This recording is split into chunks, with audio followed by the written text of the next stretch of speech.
الحمد لله نحمده ونستعينه ونستغفره ونؤمن به ونتوكل عليه ونعوذ بالله من شرور أنفسنا ومن سيئات أعمالنا من يهدي الله فلا مضل له ومن يضلل فلا هادي له ونشهد أن لا إله إلا الله وحده لا شريك له ونشهد أن سيدنا ونبينا ومولانا محمدا عبده ورسوله الذي أرسله بالحق بشيرا ونذيرا وداعيا إلى الله بإذنه وسراجا منيرا فقد قال الله تعالى في كلامه المجيد وفرقانه الحميد সবাই পড়েন আউযু বিল্লাহি মিনাশ শাইতানির রাজিম বিসমিল্লাহির রাহমানির রাহিম লাকাদ কানা লাকুম ফি রাসূলিল্লাহি أسوة حسنة لمن كان يرجو الله واليوم الآخر وذكر الله كثيرا وقال تعالى إن الله وملائكته يصلون على النبي يا أيها الذين آمنوا صلوا عليه وسلموا تسليما درود إبراهيم اللهم صل على محمد وعلى آل محمد كما صليت على إبراهيم وعلى آل إبراهيم إنك حميد مجيد اللهم بارك على محمد وعلى آل محمد كما باركت على إبراهيم وعلى آل إبراهيم إنك حميد مجيد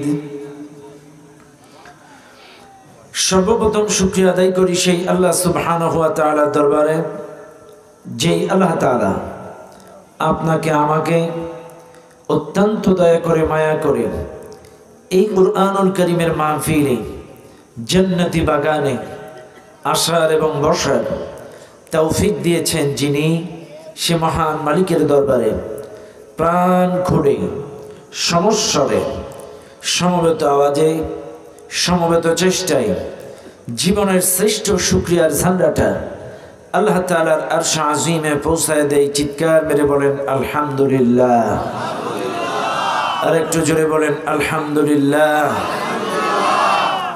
দুরূদ ও সালাম পাঠ করি সে মহান মানবতার মুক্তির দূতের জন্য যিনি আমার আপনার সকলের কিয়ামতের কঠিন মুসিবতের সময়ের একান্ত সুপারিশকারী প্রিয় নবী নবী মুহাম্মদুর রাসূলুল্লাহ সবাই বলুন সাল্লাল্লাহু আলাইহি ওয়াসাল্লাম মাগফিরাত কামনা করছি সেই সকল ভাইদের জন্য যারা দ্বীনের জন্য ইসলামের জন্য প্রাণ দিয়ে শহীদ হয়েছেন আল্লাহ তাআলা তাদের সকলকেই জান্নাতুল ফিরদাউসের সর্বোচ্চ মর্যাদা দান করুন বলেন আল্লাহুম্মা আমিন আর জোরে বলেন আল্লাহুম্মা আমিন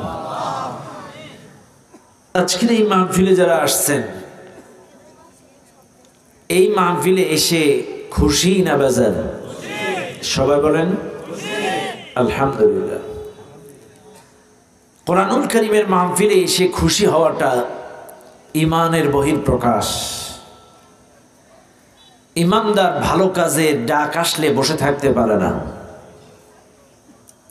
ঈমানদার কোনো ভালো কাজ দেখে ব্যবসা বাণিজ্য চাকরি বাকরি কাজে কামে থাকতে পারে না। ঈমানদারের কলিজায় টান লেগে যায়। এজন্য অত্র এলাকার মধ্যে ঈমানের বীজ যাদের মধ্যে আছে তারা সবাই এই মাহফিলের অন্তর্ভুক্ত হয়ে গেছে। কথা বলেন ঠিক না বেঠিক? যারা দাঁড়িয়ে আছেন আমি অনুরোধ করবো একটু বসে যান। শোনা ভাই, কত দিকে কত রাত কাটাইছেন, কত দিকে কত সময় পার হয়ে গেছে। একটা দিন আল্লাহর কোরআনের জন্য একটু বসেন ভাই। নিঃসন্দেহে এটা জান্নাতের বাগান। আচ্ছা আপনারা বলেন তো, জান্নাতের মধ্যে কি কয়েকটা রড লাইট আর এরকম শামিয়ানা থাকবে? তাহলে এটাকে জান্নাতের বাগান বলা হয় কেন? এইটা রিয়াজুল জান্নাত, জান্নাতের বাগান বলা হয় হাদিসের ভাষায়।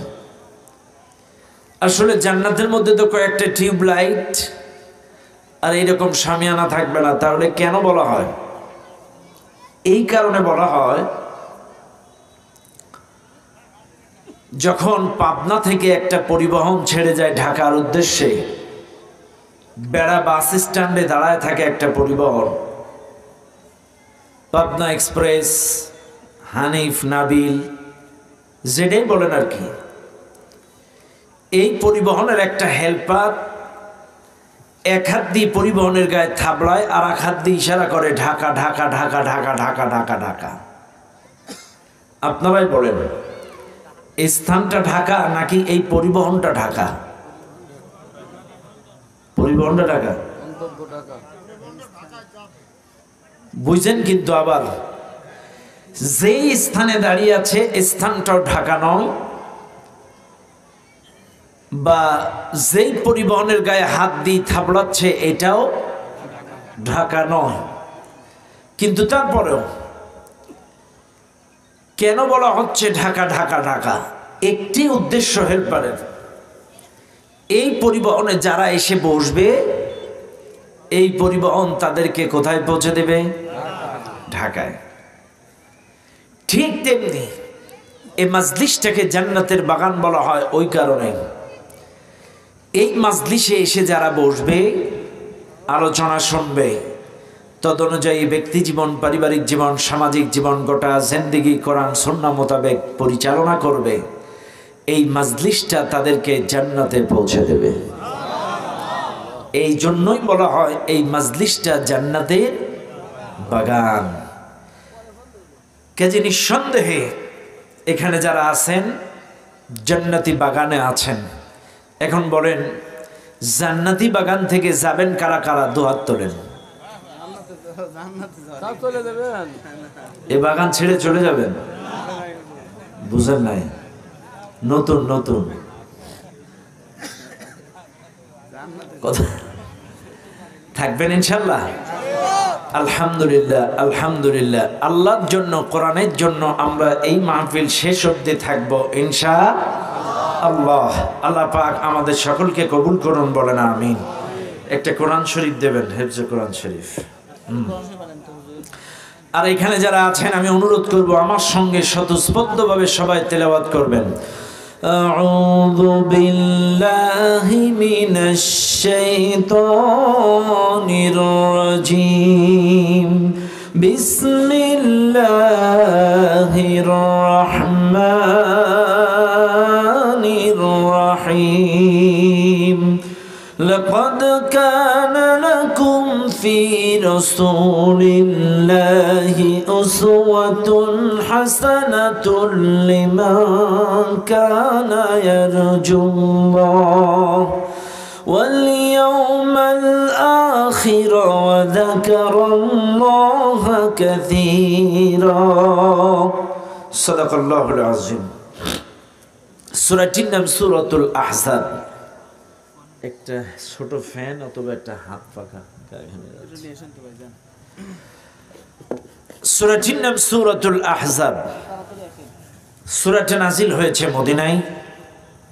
মোট আয়াত সংখ্যা ৭৩, রুকু সংখ্যা ৯। এই সূরাটার ২১ নম্বর আয়াত আমি আপনাদের সামনে তেলাওয়াত করেছি। আল্লাহ তাআলা বলেন, লাকাদ কানা লাকুম ফি রাসূলিল্লাহি উসওয়াতুন হাসানাহ। অবশ্যই তোমাদের জন্য রাসূলুল্লাহর মধ্যেই রয়েছে উত্তম আদর্শ। তবে তোমরা কারা? তোমাদের জন্যই রাসূলুল্লাহর মধ্যেই রয়েছে উত্তম আদর্শ। এই তোমরা কারা? আমাদের দেশে ম্যাক্সিমাম মাহফিলে উসওয়াতুন হাসানা পর্যন্ত বলেই আলোচনা চলে যায় বিভিন্ন দিকে, কিন্তু পরের যে আয়াতের কিছু শর্ত আছে এটা অনেকেই আলোচনা করেন না। আল্লাহ কিন্তু বলছেন তোমাদের জন্য রাসূলুল্লাহর মধ্যেই রয়েছে উত্তম আদর্শ, তবে সত্য দুইটা তাদের জন্য, দুইটা সত্য যারা মানবে। এক নম্বর সত্য হচ্ছে লিমান কানা ইয়ারজুল্লাহ ওয়াল ইয়াউমাল আখির। আল্লাহ এবং শেষ দিবসের প্রতি যারা আশা পোষণ করে, আল্লাহ এবং শেষ দিবসের প্রতি যারা আশা রাখে যে আমাকে আল্লাহর সামনে দাঁড়াতে হবে, কিয়ামতে আমাকে উঠতে হবে, এ বিশ্বাস, এ আশা যারা পোষণ করে তাদের কলিজায়। আপনাদের কলিজায় কি আছে? কিয়ামতে ওঠা লাগবে? সবাই বলেন, এটা বিশ্বাস হয় আপনাদের? এই দুনিয়ার মানুষ আজকে কিয়ামত ভুলে গিয়েছে। কিয়ামতে যে উঠতে হবে, জবাবদিহি করা লাগবে। ফালইয়াউমা লা তুযলামু নাফসুন শাইআন ওয়া লা তুজজাউনা ইল্লা মা কুনতুম তা'মালুন। সেদিন কারোর প্রতি কোনো জুলুম করা হবে না। আপনি যা করবেন তার প্রতিদান আপনাকে দেওয়া হবে। ফামান ইয়া'মাল মিসকালা যাররাতিন খায়রান ইয়ারাহ ওয়া মান ইয়া'মাল মিসকালা যাররাতিন শাররান ইয়ারাহ। যারা পরিমাণ ভালো কাম করলেও আপনাকে দেখানো হবে, যারা পরিমাণ খারাপ কাম করলেও আপনাকে। এই জাররার ব্যাখ্যা কি বুঝেন আপনারা? জাররার ব্যাখ্যা হলো মাথার থেকে যদি কেউ একটা চুল ওঠায়, এই চুলের গোড়ায় একটা সাদা বোটা থাকে ছোট্ট, এই বোটাটাকে 10,000 ভাগ করলে এক ভাগকে বলা হয় জাররা। আছে কিছু? খালে চোখে টের পাবেন। এতটুকু ভালো কাম করলেও আপনাকে দেখানো হবে, এতটুকু খারাপ কাম করলেও আপনাকে।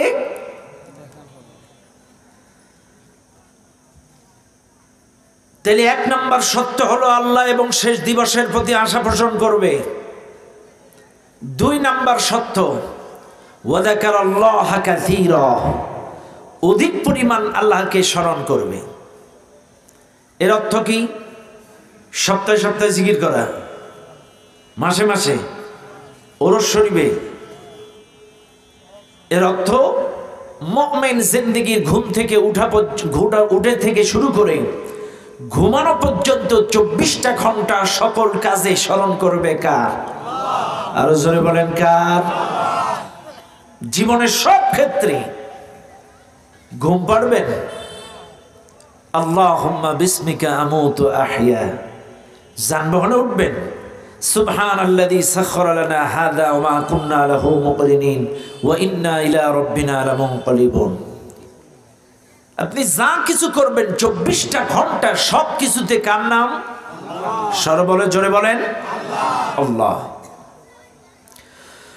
ও দুনিয়ার মানুষ, এই মাহফিলের মধ্যে যারা আছেন একটু ভালো করে মনে রাখবেন, আল্লাহ পাক ডাক দিয়ে বলেন অবশ্যই তোমাদের জন্য রাসূলুল্লাহর মধ্যে রয়েছে উত্তম আদর্শ। আল্লাহ এবং শেষ দিবসের প্রতি যারা আশা রাখে, আজ এই মাহফিলে যারা আছেন মনে রাখবেন, এই মাহফিলের জনগণ, এই দুনিয়ার মানুষ শেষ দিবসের কথা বিশ্বাস করে না, কিয়ামতের কথা তাদের মাথায় থাকে না। কিয়ামতের চিন্তা যদি মাথায় থাকতো মানুষের লুণ্ঠন করা, দুর্নীতি করা, ঘুষ খাওয়া, সুদের সাথে সম্পৃক্ত হওয়া, পরকীয়া হওয়া, জেনা করা, কোনো পাপের সাথেই দুনিয়ার মানুষ সম্পৃক্ত হতে পারত না। আজকের এই দুনিয়ার মানুষ জীবনের সব ক্ষেত্রে যদি আল্লাহকে স্মরণ করতে পারত, ওজনে কম দেওয়ার সময় স্মরণ হতো কার? কেউ দেখছে না, দেখছে কে? ঘুষ নেওয়ার সময় অফিসের মধ্যে চিন্তা আসতো, কেউ দেখছে না, দেখছে কে?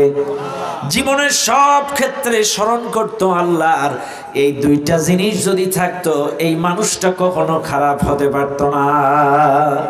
আল্লাহ পাক বলছেন, এই দুটো জিনিস যাদের মধ্যে থাকবে তারাই পারবে রাসূলুল্লাহর জীবন আদর্শ গোটা জিন্দেগিতে রঙে রঙিন করতে। আজকে ম্যাক্সিমাম আমাদের দেশের মানুষ সুরতে আছে, সিরাতে নাই। কথা বলেন, ভালো করে বুঝেন, রাগ করবেন না আপনারা। সুরতে আছে, সিরাতে নাই। সুরত মানে কি? বাহ্যিক সৌন্দর্য, রাসূলুল্লাহর মতো টুপি, রাসূলুল্লাহর মতো দাড়ি, রাসূলুল্লাহর মতো জুব্বা, রাসূলুল্লাহর মতো পাগড়ি, রাসূলুল্লাহর মতো খাওয়া দাওয়া, সব সুরত ঠিক আছে। কিন্তু সিরাত মানে রাস্তা, সিরাত মানে পথ, সিরাতুন নবী, নবীর পথ। এই নবীর পথটা সবার ঠিক নাই। নবী কোন রাস্তায় চলেছে, কোন পন্থায় মানুষকে দাওয়াত দিয়েছে, কোন পন্থায় রাষ্ট্র পরিবর্তন করেছে, কোন পন্থায় বিচার ব্যবস্থা চালিয়েছে, কোন পন্থায় মক্কা মদিনা পরিবর্তন করেছে, এই রাস্তাটা আজকে আমাদের অনেকের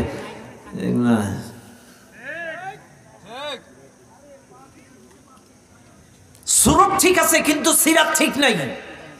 5 ওয়াক্ত নামাজে যে বলে ইহদিনাস সিরাতাল মুস্তাকিম, এটা মুখে বলে কিন্তু বাস্তবে ঠিক নাই।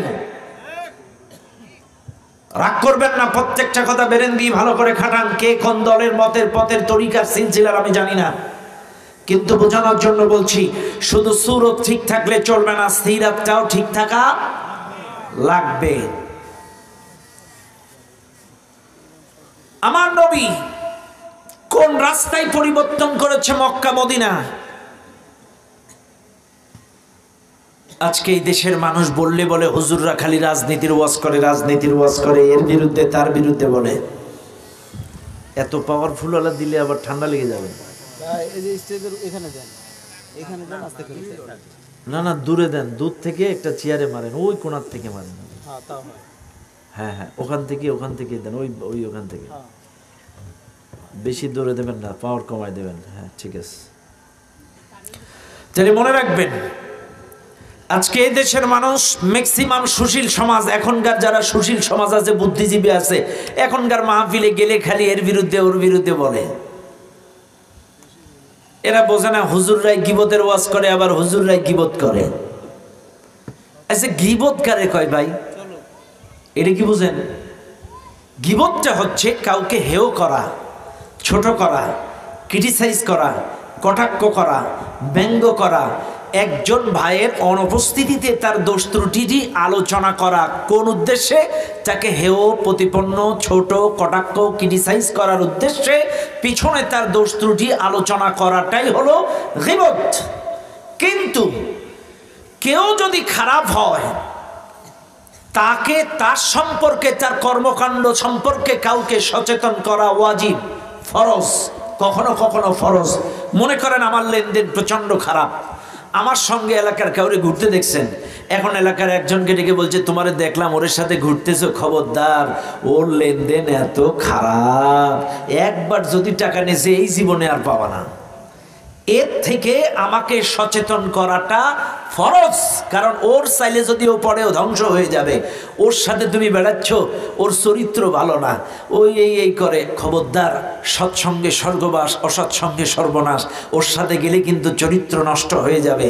ব্যাস, ওর থেকে একে সচেতন করা জায়েজ, এটা গীবত নয়।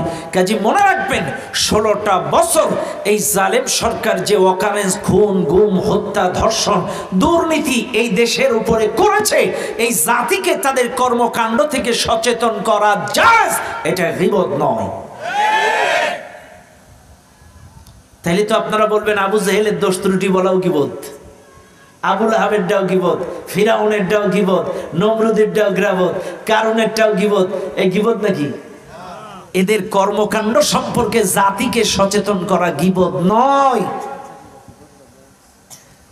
জালেমদের এই কি হলো, পাওয়ার কি হলো? কমে গেছে তো, হঠাৎ একটু জোরে দেন হুজুর। কমে গেছে কিন্তু খেয়াল করেন। তাহলে মনে রাখবেন, তাদের কর্মকাণ্ড সম্পর্কে সচেতন করা যায়। এদেশ 5ই আগস্টে নতুন করে স্বাধীনতার মুখ দেখেছে, কিন্তু এখনো পর্যন্ত এই জালেমদের ষড়যন্ত্র, দেশি বিদেশি ষড়যন্ত্র বন্ধ হয় নাই। এখনো পর্যন্ত দেশি বিদেশি ষড়যন্ত্র চালাচ্ছে, টাস টাস করে, যেখানে পারে, যেমনে পারে, যে কায়দায় পারে। নতুন কল রেকর্ড ফাস্ট হয়েছে, দেখেন নাই? ডোনাল্ড ট্রাম্পের ছবি নিয়ে মিছিল করতে কইছি। এই রে চালাক, মানুষের বয়স হলে নাকি বুদ্ধি কমে। হ্যাঁ, আশ্চর্য হয়ে যাবেন। মানুষ ভুল করলে অনুতপ্ত হয়, অনুশোচিত হয়। হাজার হাজার আলেম হত্যা করলো, হাজার হাজার ছাত্র খুন করলো, লক্ষ লক্ষ কোটি টাকা পাচার করলো। এদেশের মানুষ মাথার ঘাম পায়ে ফেলে টাকাগুলো ব্যাংকে রাখলো। আজকে কোনো ব্যাংক 3000 5000-এর বেশি টাকা দিতে পারছে না, দেউলিয়া করে দিল দেশ। আর আজকে একটা বারের জন্য এরা অনুতপ্ত তো হয় না, আরো খালি কয় আইতেছে, আসতেছে, টুক করে ঢুকে পড়তেছে। আরে এতটাই সোজা? আসেন না টুক করে। 1200 বছর জেল। কয় বছর? কাজে আমাদের হুজুরদের যে পরিমাণ জুলুম, নির্যাতন, নিপীড়নের স্টিম রুলার চালাইছেন, আমরা হুজুররাই প্রত্যেকটা হুজুরদের জীবন থেকে 2-1 দিন 3 দিন 4 দিন করে দিয়ে 1200 বছর আয়না ঘরে রেখে তারপরে আর কাজ। কথা একটা প্রাথমিক হিসাব একটা পত্রিকা বাইর করছে, একজন বলছে 800 বছর আর একজন বলছে 1200 বছর। চাইলে তো একজন তো আর 1200 বছর বাঁচে না, এই জন্য আমরা কম কম করে দিয়ে দেবো, 1200 বছর পুরোই ছাড়বো। ঠিক আছে কিনা? কন এই যেরকম মাহফিলে টাকা কালেকশন হলো, আমি কটা দিন কালেকশন করবো নাকি? 1200 বছর দেবেন আপনারা? এই তো। চাইলে মনে রাখবেন, কারোর কর্মকাণ্ড, জালেমদের কর্মকাণ্ড, নাস্তিকদের কর্মকাণ্ড, ইহুদিদের কর্মকাণ্ড, কাফেরদের কর্মকাণ্ড, ইসলাম বিদ্বেষী নাস্তিকদের কর্মকাণ্ড সম্পর্কে জাতিকে সচেতন করা গীবত নয়, এটা জায়েজ।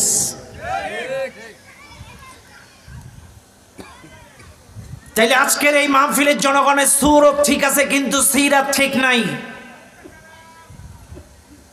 দাড়ি ঠিক আছে, টুপি ঠিক আছে, পাঞ্জাবি ঠিক আছে, কিন্তু রাস্তা ঠিক নাই। এখন বলবেন হুজুর রাস্তা কি? আমার নবী কোন রাস্তায় সমাজ পরিবর্তন করেছে? আমার নবী 40 থেকে 53 পর্যন্ত 13 বছরে, 40 থেকে 53। এই কি চাচ্ছেন কি আপনারা ভাই? মোড়ামুড়ি করছেন নাকি এখানে বসে? কথা কি সাউন্ড তো আগের চাইতে উলট পালট হয়ে যাচ্ছে, খেয়াল করেন। 40 থেকে 53 পর্যন্ত খেয়াল করেন কি হচ্ছে। কি নিজে নিজে এরকম হচ্ছে নাকি?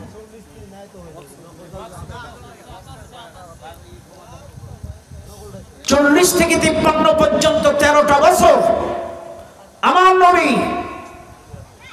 88টা সূরা দিয়ে মক্কার সুদ, ঘুষ, শিরক, বিদআত, কুফরি পরিবর্তন করতে পারে নাই। পেরেছে? পেরেছে? পারে নাই।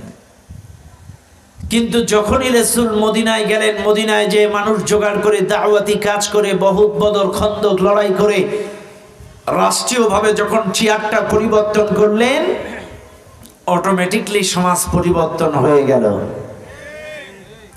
তাহলে বোঝা গেল রাসূল কোন রাস্তায় সমাজ পরিবর্তন করেছে। রাষ্ট্রীয়ভাবে চেয়ার পরিবর্তন করেই সমাজ পরিবর্তন করেছে। কাজে আজও আপনাদেরকে বলে যায়, এই দেশে ওয়াজ করে, নসিহত করে, পীর মিরিদি করে, জিকির করে সুদ ঘুষ জেনা ব্যভিচার বন্ধ হবে না। এদেশ যদি দুর্নীতি মুক্ত, চাঁদাবাজ মুক্ত, সন্ত্রাস মুক্ত, এদের যদি একটা ভালো সুন্দর রাষ্ট্র দেখতে চান, রাষ্ট্রীয়ভাবে এই চেয়ার পরিবর্তন করতে হবে। চেয়ার পরিবর্তন ছাড়া সমাজ পরিবর্তন হবে না। আমার নবীও পারে নাই। 13টা বছর দাওয়াতি কাজ করে মক্কায় একটা সুদ ঘুষ জেনা ব্যভিচার পরিবর্তন করতে পারে নাই। মদিনায় যে রাষ্ট্রীয়ভাবে যখন চেয়ার পরিবর্তন করেছে, সমাজ পরিবর্তন হয়ে গিয়েছে। কাজে আপনারা মনে করবেন হুজুররা খালি জিকির আজগার করবে, নামাজ পড়বে, হুজুররা এইসব চেয়ার টিয়ারে আসবে কেন? আচ্ছা আপনারাই কোন, চোর যদি ক্ষমতায় যায় চুরির আইন বাস্তবায়ন করবে, এটাই স্বাভাবিক। মাতাল যদি রাষ্ট্রীয় ক্ষমতায় যায়, মাতালি ওই মদের আইন পাশ করবে, এটাই স্বাভাবিক। দুর্নীতিবাদ যদি ক্ষমতায় যায়, দুর্নীতি ওপেন করে দেবে, এটাই স্বাভাবিক। লম্পট যদি ক্ষমতায় যায়, লম্পট কি করবে? পার্কগুলো, আবাসিকগুলো, পতিতালয়গুলো উন্মুক্ত করে দেবে, এটাই স্বাভাবিক। আর একজন কোরআনওয়ালা, আল্লাহওয়ালা, নবীওয়ালা যদি ক্ষমতায় যায়, এরা আল্লাহর কোরআনের আইন বাস্তবায়ন করবে, এটাই স্বাভাবিক। এটাই স্বাভাবিক। ও দুনিয়ার মানুষ, আল্লাহ পাক বলে দিলেন, অবশ্যই তোমাদের জন্য রাসূলুল্লাহর মধ্যেই রয়েছে উত্তম আদর্শ। এবার আসেন, কি নবী আমরা পেয়েছি, কি আদর্শবান নবী আমরা পেয়েছি, আজকে একটু একটু করে আপনাদেরকে ধরা দেই। এমন কোন সাইট ছিল না যেই সাইটটা নবীজি আমাদেরকে শিক্ষা দিয়ে যান নাই। কেমন ভাবে বিচার করতে হবে আমার নবী শিক্ষা দিয়ে গেলেন, কেমন ভাবে রাষ্ট্র চালাতে হবে নবী শিক্ষা দিয়ে গেলেন, স্বামী হিসেবে কেমন শিক্ষা দিলেন, এরপরে প্রতিবেশী হিসেবে কেমন শিক্ষা দিয়ে গেলেন। এমন কোন সাইট নাই যেই সাইটটা আমার নবী জাতিকে শিক্ষা দিয়ে যান নাই। ও দুনিয়ার মানুষ, একটু ভালো করে লক্ষ্য করেন, আমার নবী ইন্তিকালের পরে আব্দুল্লাহ ইবনে মাসউদ রাদিয়াল্লাহু তাআলা আনহু নামে একজন সাহাবী আম্মা জান আয়েশা সিদ্দিকা রাদিয়াল্লাহু তাআলা আনহুর ঘরের সামনে চলে গেলেন। তার ঘরের সামনে চলে গেলেন, আম্মা জান আয়েশার ঘরের সামনে যেয়ে আব্দুল্লাহ ইবনে মাসউদ রাদিয়াল্লাহু তাআলা আনহু দরজায় ঘা দিলেন। আম্মা জান, আম্মা জান, আম্মা জান ডাক দিলেন, আম্মা জান আয়েশা বলে ডাক দিলেন। বেশ কিছুক্ষণ পরে আম্মা জান আয়েশা দরজার কাছে পর্দার আড়াল থেকে ডাক দিয়ে বলেন, কে বলছেন আপনি? বলে, আমি আব্দুল্লাহ ইবনে মাসউদ। কি বলতে চান? বলছে, আম্মা জান, আমরা নবীজির খিদমত করেছি, নবীজির সংস্পর্শে লম্বা সময় আমরাও থেকেছি, আপনিও থেকেছেন, কিন্তু আম্মা জান, আমরা যেটা জানি না সেটা আপনি জানেন। এমন কিছু অন্তরঙ্গ মুহূর্ত, হৃদয় স্পর্শী ঘটনা আপনি বলতে পারেন, আমরা জানি না। আম্মা জান, আপনি রাসূলুল্লাহর জীবন আদর্শ সম্পর্কে আমাকে কিছু ব্রিফিং করেন, বর্ণনা করেন। এইটা আমরা কিতাব আকারে রচনা করতে চাই, কিতাব আকারে লিপিবদ্ধ করতে চাই, পরবর্তী জেনারেশন যেন এই কিতাব থেকে রাসূলুল্লাহকে জানতে পারে। আম্মা জান আয়েশা বলেন, কানা খুলুকুল কোরআন, আমার নবীর চরিত্রটাই তো কোরআন। কান্নাহু কুরআনুন হাইয়ুন, আমার নবী জীবন্ত কোরআন, কোরআনই নবী, নবী কোরআন। এই কোরআনটাই হলো আমার নবীর চরিত্র। এই দুনিয়ার মানুষ কেউ যদি নবীকে জানতে চায়, বুঝতে চায়, নবীকে পড়তে চায়, লোকটা যেন কোরআন পড়ে, কোরআন পড়ে, কোরআন পড়ে। কোরআনের পাতায় পাতায়, লাইনে লাইনে আমার নবীর জীবন চরিত্র আদর্শ মিশে আছে। কোরআনের প্রত্যেকটা লাইনে লাইনে, পাতায় পাতায় আমার রাসূলুল্লাহর আদর্শ মিশে আছে। কিন্তু আজ দুঃখজনক হলেও সত্য, এ বাংলাদেশের মানুষ কোরআন পড়ে না, কোরআন থেকে রাসূলুল্লাহকে জানে না, কোরআন থেকে রাসূলুল্লাহর জীবন আদর্শগুলো জীবনে, ব্যক্তি জীবনে, পারিবারিক জীবনে কায়েমের চেষ্টা করে না। ও দুনিয়ার মানুষ, কি নবী আমরা পেয়েছি? আজকে এই মাহফিলে যারা আছেন, একটু ভালো করে লক্ষ্য করেন, আমার নবী এমন নবী 63 বছরের জীবনে একটাও মিথ্যা কথা বলে নাই। সুবহানাল্লাহ বলবেন না? আরো জোরে বলেন না? 63 বছরে একটাও মিথ্যা কথা বলি নাই। কি নবী! এই মাহফিলে আমরা তো সবাই নবীর উম্মাত। একটা মানুষ বলেন তো, 63 বছর দূরে থাক, এক বছরে মিথ্যা কথা কর না এমন একটা লোক হাত তোলেন তো। হ্যাঁ, অথচ আমাদের নবী 63 বছরে একটা মিথ্যা কথা বলে নাই। কি নবী আমরা পেয়েছি? তিনি জন্মগত সত্যবাদী ছিলেন। ইসলাম তো আসছে 40-এর পরে। নামাজ, রোজা, হজ, যাকাত, ইসলামী শরিয়া এগুলো এসেছে 40-এর পরে। কিন্তু নবী আমার জন্মগত সত্যবাদী ছিলেন, নবী আমার জন্মগত ন্যায়পরায়ণ ছিলেন। কিন্তু আজ আমরা আশিকে রাসূল, নবীর উম্মাহ, সুরতে 100%, কিন্তু কথায় কথায় মিছা কথা, কথায় কথায় মিছা কথা। দেখবেন, রাগ করবেন না, আপনি যাবেন বাজারে, আরে এক নাম্বার জিনিস, এর মধ্যে কোনো ভেজাল নেই, অথচ বাড়ি যেয়ে দেখে 4 নাম্বার মাল। কথায় কথায় মিথ্যা কথা। আর আমাদের যিনি ছিলেন, এই যে মামুর বাড়ি চলে গেছে, ইনি যে জীবনে কোনো সত্য কথা বলেছে কিনা আমার সন্দেহ আছে। কথা কানা, খালি একটাই বক্তব্য সারা জীবন, স্বজন হারাবার যন্ত্রণা। এই যে কত বড় কষ্টে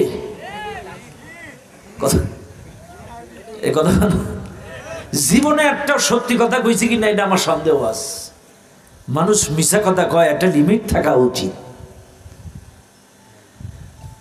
ও দুনিয়ার মানুষ, আমার নবী, বিশ্ব নবী, নবী মুহাম্মদুর রাসূলুল্লাহ সাল্লাল্লাহু আলাইহি ওয়াসাল্লাম, তার জীবন আদর্শটা কেমন ছিল, তার দাওয়াতি জীবনটা কেমন ছিল, মানুষকে কিভাবে ইসলামের দিকে, আল্লাহর দিকে আহ্বান করেছে, কেমনে তারা দিন প্রচার করেছে, সত্য প্রচার করেছে, আজকে আমি আপনাদেরকে রাসূলুল্লাহর জীবনী থেকে একটু জানায় দেই।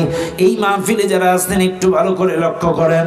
আমার নবী 40 বছরে নবুয়তি পেয়েছেন, একটু ভালো করে মনে রাখবেন। আমার নবী বিশ্ব নবী 40 বছরে নবুয়তি পেয়ে গেলেন। 40 বছরে নবুয়তি পাওয়ার পরে প্রথম 3 বছর কিন্তু প্রকাশ্যে দিন প্রচার করতে পারে নাই। প্রথম 3 বছর তিনি গোপনে গোপনে দিন প্রচার করেছেন, হক প্রচার করেছেন, সত্য প্রচার করেছেন। প্রথম 3 বছর কিন্তু তিনি প্রকাশ্যে দিন প্রচার করতে পারেন নাই। গোটা মক্কার মধ্যে গোপনে গোপনে চুরি করে রাতের অন্ধকারে দিন প্রচার করতেন, হক প্রচার করতেন, সত্য প্রচার করতেন। এই মাহফিলে যারা আছেন একটু ভালো করে শুনে নেন। প্রথম 3 বছরে যখন গোপনে গোপনে দাওয়াত দিয়েছেন, এই 3 বছরের মধ্যে কিন্তু রাসূলুল্লাহর গায়ে কেউ হাত দেন নাই, সাহাবা আজমাইনদের গায়ে কেউ হাত দেন নাই, মুসলমানদের শরীরেও কেউ কোনো আঘাত করেন নাই। কারণ 3 বছর যেমন গোপনে দাওয়াত ছিল, এই প্রথম 3 বছর মক্কার কাফেরদের জুলুম নির্যাতন এটা মৌখিক আকারে ছিল।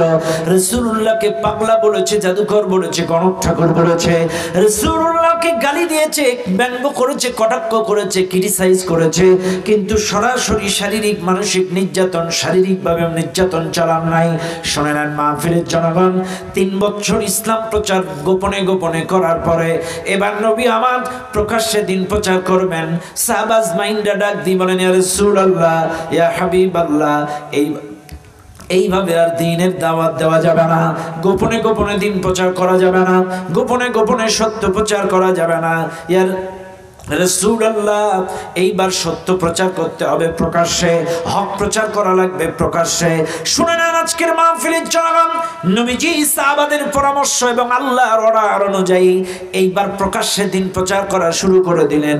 দিনের দাওয়াত মক্কার বুকে যখন প্রকাশ্যে দিন প্রচার করা শুরু করলেন, আজকের এই মাহফিলে যারা আছেন আপনারাও বুকে হাত দিয়ে বলেন, 16টা বছর এই বাংলাদেশের বুকে যারা ইসলামী আন্দোলন করেছে, আল্লাহর আইন প্রতিষ্ঠার কথা বাংলার জমিনে বলেছে, এরাও কিন্তু প্রকাশ্যে রাজপথে ইসলামী আন্দোলন করতে পারে না। 16টা বছর দিন প্রচার করা লেগেছে গোপনে, দিন প্রচার করা লেগেছে গোপনে। হ্যাঁ, প্রচার হয়েছে, রাগ করবেন না আমার কথা।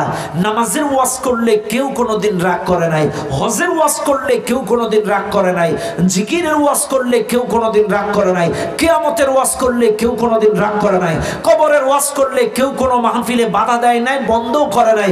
কিন্তু এই জমিন যার, শাসন চলবে তার, এই জমিনে আল্লাহর আইন চলবে।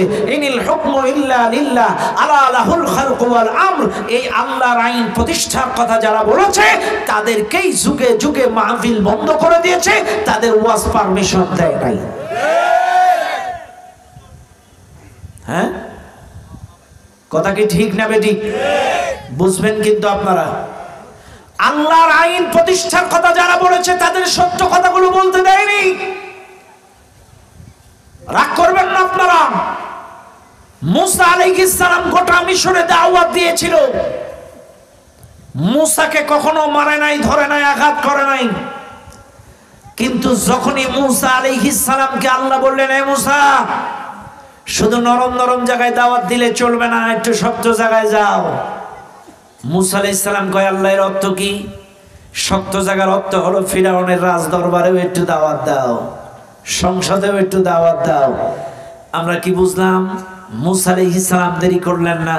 কোরআন তার সাক্ষী। মুসা আলাইহিস সালাম চলে গেলেন ফিরাউনের সংসদ, অধিবেশন চলছে, রানিং চেয়ার চলছে, অধিবেশন চলছে। মুসা আলাইহিস সালাম ফিরাউনের সংসদে যেয়ে বলছে, ফিরাউন, সমস্ত মত পথ ছেড়ে দাও, লা ইলাহা ইল্লাল্লাহ, আল্লাহ ছাড়া আইনদাতা নাই, বিধানদাতা নাই, মাবুদ নাই, এই কালেমাটা মেনে নাও। এই কালেমার দাওয়াত যখনই দিয়েছে, ফিরাউন চেয়ার থেকে লাফ দিয়ে উঠে কয়, ওয়াকালা ফিরাউনু দারুনি আক্তুল মুসা, আমি মুসাকে হত্যা করব। রাজদরবারের লোকজন, এমপি সদস্যরা বলছে, তুমি কেন হত্যা করবা? বলছে, এই জন্য হত্যা করব, ইন্নী আখাফু, আমার ভয় হয়, আন ইউবাদদিলা দীনাকুম আও আন ইউযহিরা ফিল আরদিল ফাসাদ, মুসা দেশব্যাপী ফাসাদ সৃষ্টি করে আমার আইন পরিবর্তন করে আল্লাহর আইন কায়েম করতে পারে, আল্লাহর দ্বীন কায়েম করতে পারে। আন ইউবাদদিলা দীনাকুম, বাদদালা ইউবাদদিলু মানে পরিবর্তন। মুসা আমার সংবিধান, আমার আইন, এগুলো পরিবর্তন করে আল্লাহর দ্বীন কায়েম করতে পারে, এই জন্য আমি মুসাকে হত্যা করব।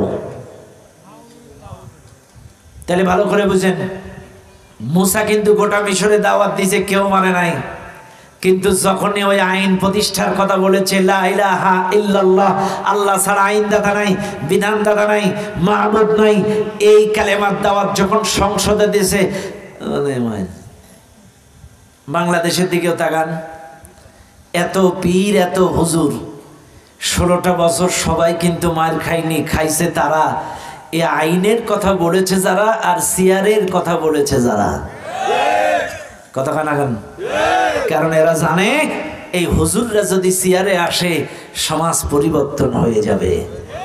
ফেরাউনও এই চিন্তাই করেছিল, ইন্নী আখাফু, আমার ভয় হয়, আন ইউবাদদিলা দীনাকুম আও আন ইউযহিরা ফিল আরদিল ফাসাদ, মুসা দেশব্যাপী ফাসাদ সৃষ্টি করে আমার দ্বীন পরিবর্তন করে।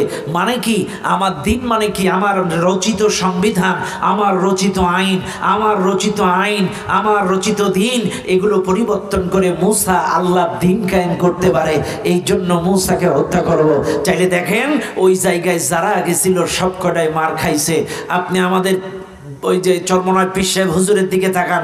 চরমনায় পীর সাহেব হুজুর 50 বছর কোনো ইলেকশনে যায়নি, হুজুরের গায়ে কেউ ফুলের টোকাও মারেনি। কিন্তু যেই হুজুর মেয়র ইলেকশন করলো, হুজুরও কিন্তু মার খাইছে। কি বুঝলাম? চাইলে যারাই চেয়ারের কাছে গেছে, হেরাই মার খাইছে। এ কথা কানা কথা কি বুঝেন আপনারা? কারণ এরা জানে বরিশালে যদি মেয়র হয়ে যায়, তাহলে বরিশাল পরিবর্তন হয়ে যাব। আমরা মদ খাইতে পারবো না, অকারেন্স করতে পারবো না, এই হুজুর চেয়ারে বসলে সমস্যা। এই জন্য এতদিন 50টা বছর কেউ মারে নাই, কিন্তু যেই গেছে সেই মার। তাহলে বোঝা গেল চেয়ার ছাড়া সমাজ পরিবর্তন হয় না। আর এই সমাজে যারাই আল্লাহর আইন প্রতিষ্ঠার কথা বলেছে, সৎ লোকের শাসন চাই, আল্লাহর আইন চাই, তারাই 16টা বছর মার খেয়েছে। আল্লাহর আইন চাই, সৎ লোকের শাসন চাই। এ কথাটা কি কোনো দলীয় স্লোগান, ব্যক্তিগত স্লোগান? এটা আল্লাহর কোরআনের আইন। আলা লাহুল খালকু ওয়াল আমর, ইনিল হুকমু ইল্লা লিল্লাহ। জমিন যার, আইন চলবে তার, হুকুম চলবে তার, এটা কোরআনের বিধান। আরে এই কথাটা বলাটা কি অপরাধ? আপনি বলেন না, এটা আপনার ব্যর্থতা। কারণ আপনি দিন বোঝেন না, তাই দিনের কথা বলেন না। আপনার বুঝ, দিন মানে নামাজ, দিন মানে রোজা, দিন মানে হজ, এটা আপনার বুঝ। কিন্তু শোনেন, দিন ইনদাল্লাহিল ইসলাম, ইসলামী জীবন ব্যবস্থাটা দিন, রাষ্ট্রীয় আইনটা দিন, আনুগত্য করাটা দিন, বিচার দিবসটা দিন। খালি নামাজ রোজাটা দিন না। আল-ইয়াওমা আকমালতু লাকুম দীনাকুম ওয়া আতমামতু আলাইকুম নি'মাতি ওয়া রাদিতু লাকুমুল ইসলাম দীনা। আমি তোমাদের জন্য দিনটাকে পরিপূর্ণ করে দিলাম। তাইলে এই আয়াত তো সবার মুখস্থ আছে, তাইলে কেন একটা সাইড নিয়ে পড়ে থাকেন? পূর্ণাঙ্গ জীবন ব্যবস্থা পরিবর্তনের চেষ্টা কেন করেন না? কেন আপনার মধ্যে সেই চেষ্টা, জজবা, তামান্না নাই? কারণ আল্লাহ তো বলেছে তোমাদের জন্য দিনটাকে পরিপূর্ণ করে দিলাম। তাইলে আল্লাহ যদি পরিপূর্ণ করে দেয়, আমাদেরকেও কি পরিপূর্ণ দিন মানা লাগবে, না কিছু কিছু মানলে চলবে? কিছু মানলে হবে? কারণ পরিপূর্ণ মানলেই মার, পরিপূর্ণর কথা বললেই মার, আর আংশিক কিছু কিছু নিয়ে পড়ে থাকলে কেউ তোমারে আঘাত করবে না। আজকে একটা মাহফিলে এইখানে যারা আছেন, আমার ভাইয়ের নাম কি ভাই? আপনার নাম কি? দেলাওয়ার হোসেন দুলাল ভাই। আরে সভাপতি দেলাল ভাই, মাদ্রাসার সভাপতি। দাড়ি রাখতে হবে বলো সামনে। ও কোন দিকে? কই? আরে সুবহানাল্লাহ, ঠিক আছে, আলহামদুলিল্লাহ। দেলাল ভাই কি করেন? সামান্য। মনে করেন, সাপোজ বুঝাচ্ছি, দিলার ভাইয়ের একটা 5 তলা বিল্ডিং আছে পাশে। কয়তলা? কয়তলা? বিল্ডিংটা কার? জোরে বলেন। বউ কার? বাচ্চা কার? ওই বিল্ডিং কার? এই বিল্ডিং এ আইন চলবে কার? এখন আমি যদি বলি আজকের থেকে আপনার ওই বাড়িতে আমার মাতব্বরি, আমার আইন চলবে, আমার কথা মতো উঠবেন, আমার কথা মতো বসবেন, দেলোয়ার ভাই মানবে না? কেন মানবে না? বাড়ি তার, বউ তার, বাচ্চা তার, সব তার, কাজে ওখানে আইন চলবে, ব্যাস। এবার আপনারাই কোন, তার বাড়ি যদি তার মাতব্বরি চলে, আইন চলে, তাহলে এই জমিন আল্লাহর, আসমান আল্লাহর, আপনিও আল্লাহর, তাহলে এই জমিনে কারটা চলবে? তাহলে এই কথাটা সব দলের লোক মানলেই তো আলহামদুলিল্লাহ। কথা কেনা? এই কথাটা যদি বিএনপি, জামাত, জাতীয় পার্টি, 4 দল 14 দল সকল লোকগুলো মেনে নেয়, তা সব ক্লিয়ার, আর কিচ্ছু লাগে না। কেন বুঝেন না এই জিনিসটা? ওনার বাড়িতে যেমন আমার মাতব্বরি চলে না, এই জমিনে আল্লাহর মনোনীত কোরআন দিয়ে ছাড়া মানবের রচিত কোনো আইন চলতে পারে না। নামাজ পড়েন খালি ঘাস কাটার জন্যে। আমি একটু শক্ত করে বলে ফেলছি, কেউ মাইন্ড করবেন না, আল্লাহর কসম বলছি, আল্লাহর কসম বলছি, কেউ আমার কথা রাগ করেন না। নামাজ যে আমাদেরকে কিছু শেখায়, কিছু কি শিখছেন? নামাজ কি শেখায়? নামাজ শেখায় ঐক্যবদ্ধ হয়ে যাও।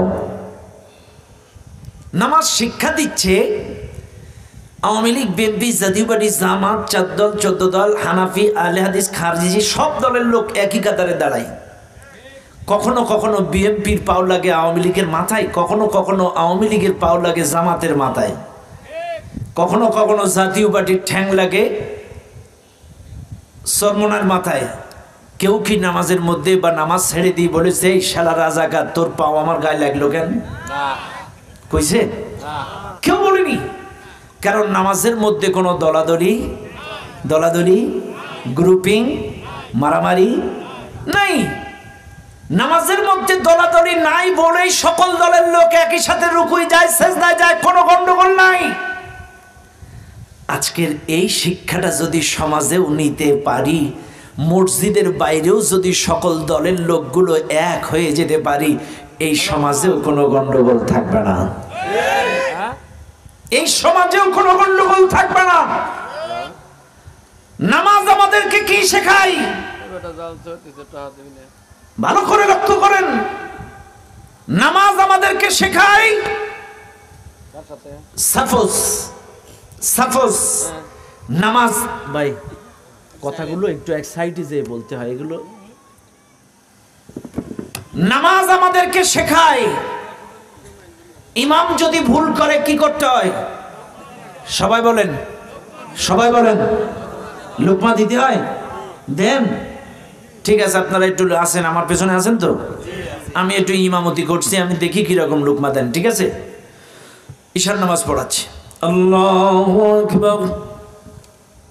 الحمد لله رب العالمين الرحمن الرحيم إياك نعبد وإياك نستعين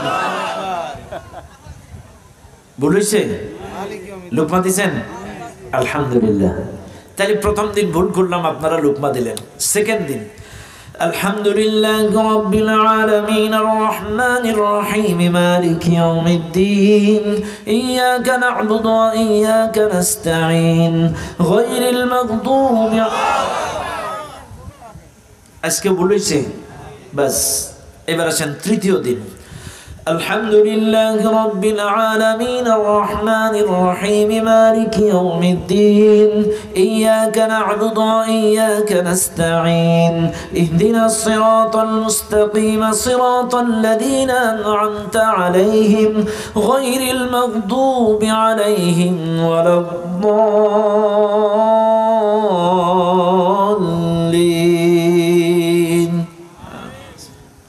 قل هو الله أحد لم يلد ولم يولد আজকে তো ফাতিহায় ভুল যায়নি তাও ভুল হয়েছে বাস চাইলে একদিন ভুল দুই দিন ভুল তিন দিন ভুল একই ভুল কেরাতে যদি ইমাম সাহেব 3 দিন 4 দিন করে এর চাকরি কি থাকে কোন জায়গায় যায় বাদ এবার আসেন এই ইমামের চাকরি শেষ এইবার পরবর্তীতে যখন ইমাম নিয়োগ দেবেন এর চাইতে ভালো দিবেন না খারাপ দিবেন সবাই বলেন আরো জোরে বলেন ক্লিয়ার বাস চাইলে এর চাইতে একটু ভালো যোগ্যতা সম্পন্ন ইমাম নিয়োগ দেবেন এখন মসজিদ কমিটির সভাপতি সেক্রেটারি ক্যাশিয়ার বড় বড় হাফেজ মুফতি সবাই ইন্টারভিউ বোর্ডে বসা 50 জন হুজুর আইছে ইমামতি চাকরির ইন্টারভিউ দেওয়ার জন্য এখন এই মসজিদ কমিটি দেখছে হুজুরের নখ ঠিক আছে কিনা দাড়ি ঠিক আছে কিনা জুব্বা ঠিক আছে কিনা তেলাওয়াত ঠিক আছে কিনা চরিত্র ঠিক কিনা হাফেজ কিনা মাওলানা কিনা 80 গুন্ডা দেখলেন চরিত্র বিবাহিত নখ দাড়ি টুপি সব কিছু দেখে একজন পরবর্তীতে ইমাম নিয়োগ দিলেন ভাইরে ইমাম মানেই তো নেতা এবার আপনারাই বলেন ইমাম মানে কি তাহলে 5000 টাকার মসজিদের ইমামের বেতন 5000 টাকার ইমাম ঠিক করতে গেলে চরিত্র দেখলেন দাড়ি দেখলেন টুপি দেখলেন নীতি দেখলেন নৈতিকতা দেখলেন এবার বলেন এই রাষ্ট্রের ইমামগুলো যারা হবে এদেরকে একটু চরিত্র দেখার দরকার আছে না দাড়ি দেখার দরকার আছে না টুপি দেখার দরকার আছে না চাইলে এই রাষ্ট্রের ইমামগুলো যদি একটু দেখে শুনে নিয়োগ দেন এই সমাজেও অশান্তি থাকবে না এটা ক্লিয়ার হিসাব এটা 5000 টাকার ইমাম নিয়োগ দিতে গেলে যদি এত কিছু দেখা লাগে চাইলে এই রাষ্ট্রের ইমামগুলো এই আসনের ইমামগুলো নিয়োগ দিতে হবে দেখে শুনে নিয়োগ দিতে হবে সৎসঙ্গে স্বর্গবাস অসৎসঙ্গে সর্বনাশ মান তাশাব্বাহা বিকওমিন ফাহুয়া মিনহুম যার সাথে যার মহব্বত তার সাথে তার কিয়ামত আপনার মহব্বত যদি আল্লাহওয়ালা কোরআনওয়ালা নবীওয়ালাদের সাথে হয় হাসর নাসর ওই সকল মানুষদের কাতারে হবে আর মহব্বত যদি ওদের কাতারে হবে ও দুনিয়া মানুষ নবী আমার সাহাবা আজমাইনদেরকে নিয়ে যখন প্রকাশ্যে দিন প্রচার করা শুরু করে দিলেন মক্কার বুকে এবার মক্কার কাফের বেঈমানেরা আর বসে থাকলেন না 3টা বছর গোপনে গোপনে দাওয়াত চলছিল 3টা বছর জুলুম নির্যাতনের স্টিম রোলার ছিল গোপনে কিন্তু এখন যেহেতু প্রকাশ্যে দিন প্রচার হয় প্রকাশ্যে সত্য প্রচার হয় হক প্রচার হয় এখন কাফেরদের বিরোধিতাও প্রকাশ্যে শুরু হয়ে গেল কাফেরদের জুলুম নির্যাতন প্রকাশ্যে শুরু হয়ে গেল মুসলমানরা যখন কালেমার দাওয়াত দেয় হকের দাওয়াত দেয় সত্যের দাওয়াত দেয় এই কালেমার দাওয়াত দেওয়ার অপরাধে মক্কার বড় বড় কাফের বেঈমানেরা মুসলমানদের উপরে জুলুম নির্যাতন নিপীড়নের স্টিম রোলার চালানো শুরু করে দিল মনে রাখবেন দুনিয়ার মানুষ এত জুলুম নির্যাতন ঘরে মার বাইরে মার ব্যবসায় মার চাকরিতে মার যেখানেই কালেমা প্রচার হয় সেখানেই মার যেখানেই দিন প্রচার হয় সেখানেই মার, যেখানেই সত্য প্রচার হয় সেখানেই মার। মুসলমানদের উপরে জুলুম নির্যাতন নিপীড়নের স্টিম রুলার যখন চালানো শুরু করে দিল, শুনে নেন আজকের মাহফিলের জনগণ, একটা পর্যায়ে মক্কার গরিব গরিব সাহাবা আজমাইনেরা রাসূলুল্লাহর কাছে এসে ডাক দিয়ে বলেন, ইয়া রাসূলুল্লাহ, আমরা সহ্য করতে পারি না, কি জুলুম নির্যাতন নিপীড়ন আমাদের উপরে চালায়। ইয়া রাসূলুল্লাহ, আমরা সহ্য করতে পারি না, আমাদের উপরে এত জুলুম নির্যাতন চালায় মক্কার কাফেররা, আমরা কি করব আপনি বলে দেন। নবীজি বলছেন, সাহাবারা, মনে হয় মক্কার আবহাওয়া তোমাদের জন্য বৈরী হয়ে গিয়েছে, দেরি করো না, দেরি করো না, তোমরা তাড়াতাড়ি এই মক্কার থেকে হিজরত করে অন্য দেশে আবিসিনিয়ায় চলে যাও। শুনে নেন আজকের এই মাহফিলের জনগণ, আমার নবীর পরামর্শে গরিব সাহাবা আজমাইনেরা যাদের উপরে মক্কার কাফেররা জুলুম নির্যাতন নিপীড়ন চালাচ্ছিল, সাহাবা আজমাইনেরা কাফেরদের নির্যাতন সহ্য করতে না পেরে মক্কা থেকে হিজরত করে প্রাথমিক পর্যায়ে 15 জন সাহাবী আবিসিনিয়ায় চলে গেলেন। এই 15 জনের ভেতরে 4 জন ছিল পুরুষ, 4 জন ছিল নারী, 11 জন ছিল পুরুষ। প্রাথমিক পর্যায়ে 15 জন মুসলমান হিজরত করে আবিসিনিয়ায় চলে গেলেন মক্কা থেকে হিজরত করে। এই মাহফিলে যারা আছেন, একটু আপনাদের জ্ঞাতার্থে বলে যায়, আমার নবী প্রথম 3 বছর গোপনে দাওয়াত দিলেন, পরের 2 বছর প্রকাশ্যে দাওয়াত দিলেন। টোটাল 5 বছরে মক্কার বুকে ইসলাম কবুল করেছিল মোট 141 জন। কয়জন? সবাই বলেন। টোটাল 5 বছরে মক্কা ইসলাম কবুল করেছে 141 জন। 141 জন থেকে প্রাথমিক পর্যায়ে 15 জন হিজরত করে আবিসিনিয়ায় চলে গেল। দ্বিতীয় দফায় আবারও 86 জন হিজরত করে আবিসিনিয়ায় চলে গেল। 141 জনের ভেতর থেকে 101 জন যদি হিজরত করে চলে যায়, এবার বলেন থাকে কয়জন? আরো জোরে কোন? 40 জন। 101 জন হিজরত করে যখন আবিসিনিয়ায় চলে গেল, এইবার মুসলমানদের ভেতরে বড় অংশে একটা যখন চলে গেল, মাত্র 40 জন মুসলমান মক্কার বুকে আছে। মক্কার কাফেরেরা চিন্তা করলো, তাদের নজরে এটা ধরা পড়লো, আহারে এত জুলুম নির্যাতন, এত স্টিমুলার মুসলমানদের উপরে চালাতাম, কি মার ব্যবসা বাণিজ্যের উপরে, চাকরির উপরে কি আঘাত তাদের উপরে করতাম, কিন্তু বড় একটা অংশ তারা নাই।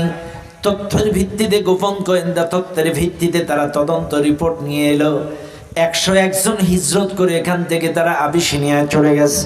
মক্কার বড় বড় কাফেররা, আবু জাহেল, আবু লাহাব, উতবা, সাইবা, উতাইবা, ওয়ালিদ বিন মুগিরা, আবু সুফিয়ান, বড় বড় কাফেররা মক্কার কাবার চত্বরে তারা মিটিং বসালো। 101 জন মুসলমান আমাদের দেশ থেকে পালিয়ে হিজরত করে মক্কা থেকে আবিসিনিয়ায় চলে গেছে। এদেরকে যে কোনো মূল্যে দেশে ফিরিয়ে আনতে হবে, যে কোনো মূল্যে এদেরকে বিচারের আওতায় আনতে হবে। কেমনে ফিরানো যায়? 101 জন কেমনে পালায় গেল, আর এদেরকে কেমনে ফিরে আনা যায়? তোমরা সবাই মিলে পরামর্শ দাও। মক্কার কাফির বেঈমানেরা এবার সবাই মিলে এক জায়গায় বসে সিদ্ধান্ত নিল, আমাদের মক্কা থেকে 2 জন প্রতিনিধি আবিসিনিয়ার উদ্দেশ্যে রওনা দেবে। একজন হলো আবু জেহেলের ভাই, আর একজন ছিল আমর ইবনুল আস। মনে রাখবেন এই মাহফিলের জনগণ, একটা ছিল আবু জেহেলের ভাই, আর একটা ছিল আমর ইবনুল আস। 2 জন প্রতিনিধি মক্কা থেকে আবিসিনিয়ায় যে বাদশার কাছ থেকে 101 জনকে ফেরত আনবেন। চূড়ান্ত হলো মিটিং, 101 জনকে ফেরত মৌখিকভাবে আনা যাবে না, আমাদের মক্কার পক্ষ থেকে কিছু হাদিয়া, কিছু ঘুষ, কি ঘুষ, ঘুষ, ঘুষ, মোটা অঙ্কের ঘুষ, মোটা অঙ্কের হাদিয়া। বাদশাহ নাজ্জাশী, আবিসিনিয়ার প্রেসিডেন্ট, আবিসিনিয়ার বাদশাহ নাজ্জাশীকে কিছু মোটা অঙ্কের ঘুষ দেওয়া লাগবে। এই ঘুষটা দেওয়ার পরে 101 জনের বিরুদ্ধে মিথ্যা অভিযোগ দায়ের করে তাদেরকে ফেরত আনা লাগবে। ভাইরা আমার, বাবাজিরা আমার, এই টার্গেট নিয়ে মক্কা থেকে 2 জন প্রতিনিধি নির্বাচন করে পাঠালেন মোটা অঙ্কের ঘুষ দিয়া। ও মুসলমানেরা, এর আগেই আপনাদেরকে বলে যাই, এই যে 101 জন হিজরত করে চলে গেল, এরা কিন্তু বিভিন্ন জায়গায় আবিসিনিয়ায় পালায়া ছিলেন। এইবার 2 জন কাফের প্রতিনিধি আবিসিনিয়ায় চলে গেলেন। আবিসিনিয়ায় যাওয়ার পরে আবিসিনিয়ার বাদশাহ নাজ্জাশীকে যে ডাক দিয়ে বললেন, বাদশাহ, আপনার জন্য এই নেন আমাদের হাদিয়া। কি কি হাদিয়া? মানে ঘুষ। আমার ভাইরা, ঘুষ পাইলে কথা বলে না, কথা বলে না, ঘুষ পাইলেই রডের বদলে বাস, কথা বলে না? ঘুষ যদি পায়, বড় বড় সুবিরাও দেখবেন সব কাম সারা। আবেদ আলী দেখছেন না, 50 লাখ টাকা এক এক প্রশ্ন ফাঁসে। আবেদ আলী চিনছেন নি? এক এক প্রশ্ন ফাঁসে 50 লাখ, অথচ তাহাজ্জুদ পড়তো কপালে নামাজের দাগ। এ কথা কেনা? চাইলে ঘুষ পাইলে আশ্চর্য হয়ে যাবেন। আজকে মানুষ খায় তাই বলে এরকম খাওয়া খায়? মানুষের ওভারলোড হয়ে গেলে, অতিরঞ্জিত খাওয়া হয়ে গেলে তখন কিন্তু গ্যাসের বড়ি লাগে, হজমি বড়ি লাগে। কিন্তু এই 16টা বছরে এদের কোনো হজমি বড়িও লাগেনি, কথা না? একেবারে হজমি বড়ি ছাড়াই সব খেয়ে ফেলছে। আশ্চর্য হয়ে যাবেন। এই পাবনায় পারমাণবিক বিদ্যুৎ কেন্দ্র রূপপুর, আজকে আমাদের বিদ্যুৎ সংকলন হচ্ছে না। আদানি থেকে গ্যাস এই বিদ্যুৎ নেওয়া লাগছে, বাইরের থেকে কেনা লাগছে। বিশ্বাস করেন আমাদের গ্যাস কেনা লাগতো না, এই বিদ্যুৎ কেনা লাগতো না যদি এই পারমাণবিক বিদ্যুৎ কেন্দ্র থেকে 59,000 কোটি টাকা না ছাড়তো। এক বিদ্যুৎ কেন্দ্র থেকে 59,000 কোটি টাকা ছাড়িয়েছে ম্যাডাম। অথচ দেখলি মনে হইতো তাহাজ্জুদ নামাজ পড়ার লোক, তাহাজ্জুদ টুপি, এবারে বোরকা তসবি কোরআন দিয়ে দিন শুরু। অথচ ইনি 59,000 কোটি এক প্রজেক্ট থেকে। দরবেশ বাবা দেখলে বিশ্বাস হয়, এক দরবেশ খাইছে 38,000 কোটি টাকা। তার মানে কোটির নিচে কোনো হিসাব নাই, এমন কোন সেক্টর নাই যে সেখানে লুটপাট করে নাই। জিয়াউল আহসান এর বাড়ি পাওয়া গেছে 924 কোটি। পলকের একটা গোডাউনে পাওয়া গেছে প্রায় 4,000 কোটি। এরপরে সাবেক সাইফুজ্জামান ভূমিমন্ত্রী, এর খালি বিদেশে 500 বাড়ি পাওয়া গেছে, 500। দেশি টাকায় প্রায় 3.5 থেকে 5,000 কোটি টাকা দাম এই বাড়িগুলোর। এখন আপনারা বলবেন হুজুর এগুলো গীবত, এর শালা আমার দেশের টাকা পাচার করে ফেলেছে। আমি বলবো না? 16টা বছর এরা দেশপ্রেম স্বাধীনতার পক্ষে সত্যি বলেছে, কিন্তু আল্লাহর কসম 1% দেশপ্রেম এই জালেমদের ভেতরে ছিল না। যদি 1% দেশপ্রেম থাকতো, এ দেশের সম্পত্তিগুলো তারা পাচার করতে পারতো না।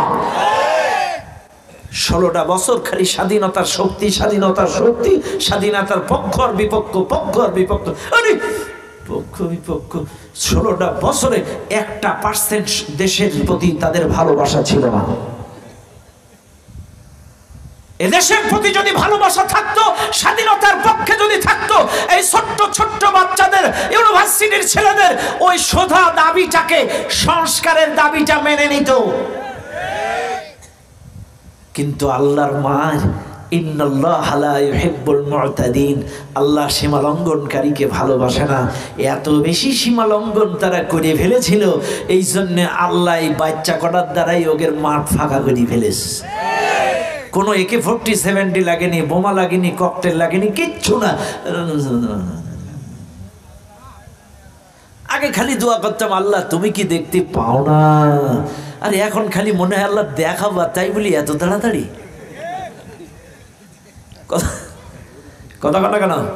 আগে কিন্তু খালি এইটাই বলতাম, আল্লাহ তুমি কি দেখতে পাও না এই জুলুম নির্যাতন। কিন্তু এখন যখন এগিয়ে আল্লাহ ডাইরেক্ট দেখায় দিল, খালি মনে হয় আল্লাহ এত ডাইরেক্ট। কথা ঠিক কিনা বলেন ভাইরে? মনের কষ্টে বলছি কথাগুলো। একটা ব্যাংকে গেলে আপনার 5,000 টাকার বেশি টাকা দিচ্ছে না, পাও ধরে মাপ চাচ্ছে ব্যাংকের ম্যানেজারেরা। গেল কই আমার টাকা? এটা তো আমার টাকা, গেল কোথায়? 5,000-এর বেশি টাকা দিচ্ছে না। কি অবস্থা অর্থনীতির, আপনারা আশ্চর্য হয়ে যাবেন দেশের কথা চিন্তা করলে। আবার কিছু সুশীল সমাজ বুদ্ধিজীবী আছে, এই জন্যেই কি দেশ স্বাধীন করেছিলাম, 400 টাকা মরিচের কেজি। আরে বাটপার, বিগত 30 বছরে এত বেশি বৃষ্টি কখনো হয় নাই যত বৃষ্টি এই বছরে হয়েছে। এত বেশি বৃষ্টি বর্ষণ এবং বিদেশি পানি, চতুর্দিক থেকে আমাদের ফসলি জমিগুলো পানির নিচে, যার কারণে দ্রব্যমূল্যের একটু দাম বেশি। এই বাস্তবতাটা যারা স্বীকার করে না, আমি মনে করি ওদের বিবেকে কুত্তায় প্রসাব করে দিয়েছে। কারণ ফেনীতে পানি, চট্টগ্রামে পানি, 12টা জেলায়12টা জেলায় পানি। পানি ছিল। আবার আকাশ বর্ষা বিগত 30 বছরে এত বেশি বৃষ্টি কখনো হয়নি।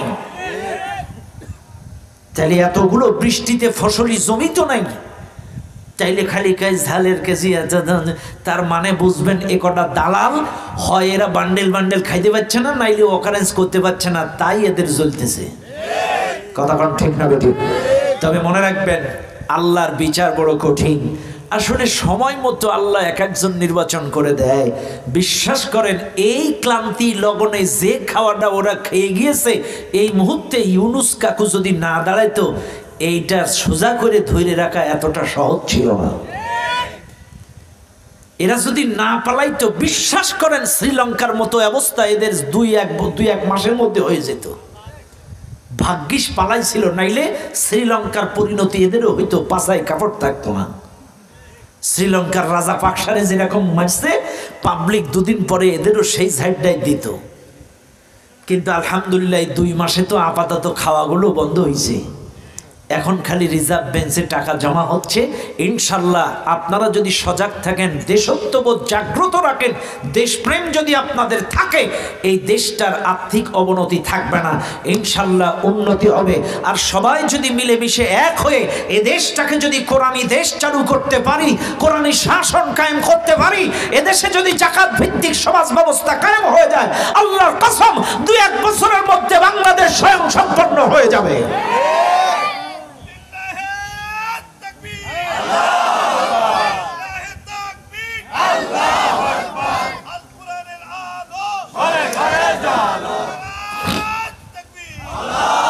তবে আল্লাহর আইন ছাড়া সম্ভব না। এই মুহূর্তে আর্থিক অবনতি কাটাইতে গেলে বাংলাদেশে জাকাত ভিত্তিক সমাজ ব্যবস্থা কায়েম করতে হবে রাষ্ট্রীয়ভাবে কোরআনের আইন দ্বারা। কথা বলেন ঠিক কিনা?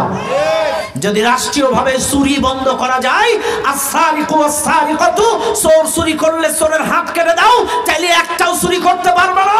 আর যাকাতের আইন যদি কায়েম হয়ে যায়, তাইলে সবাই তাদের সম্পদ থেকে গরিবের হক ফিরিয়ে দেবে, এই দেশ স্বয়ং সম্পন্ন হয়ে যাবে।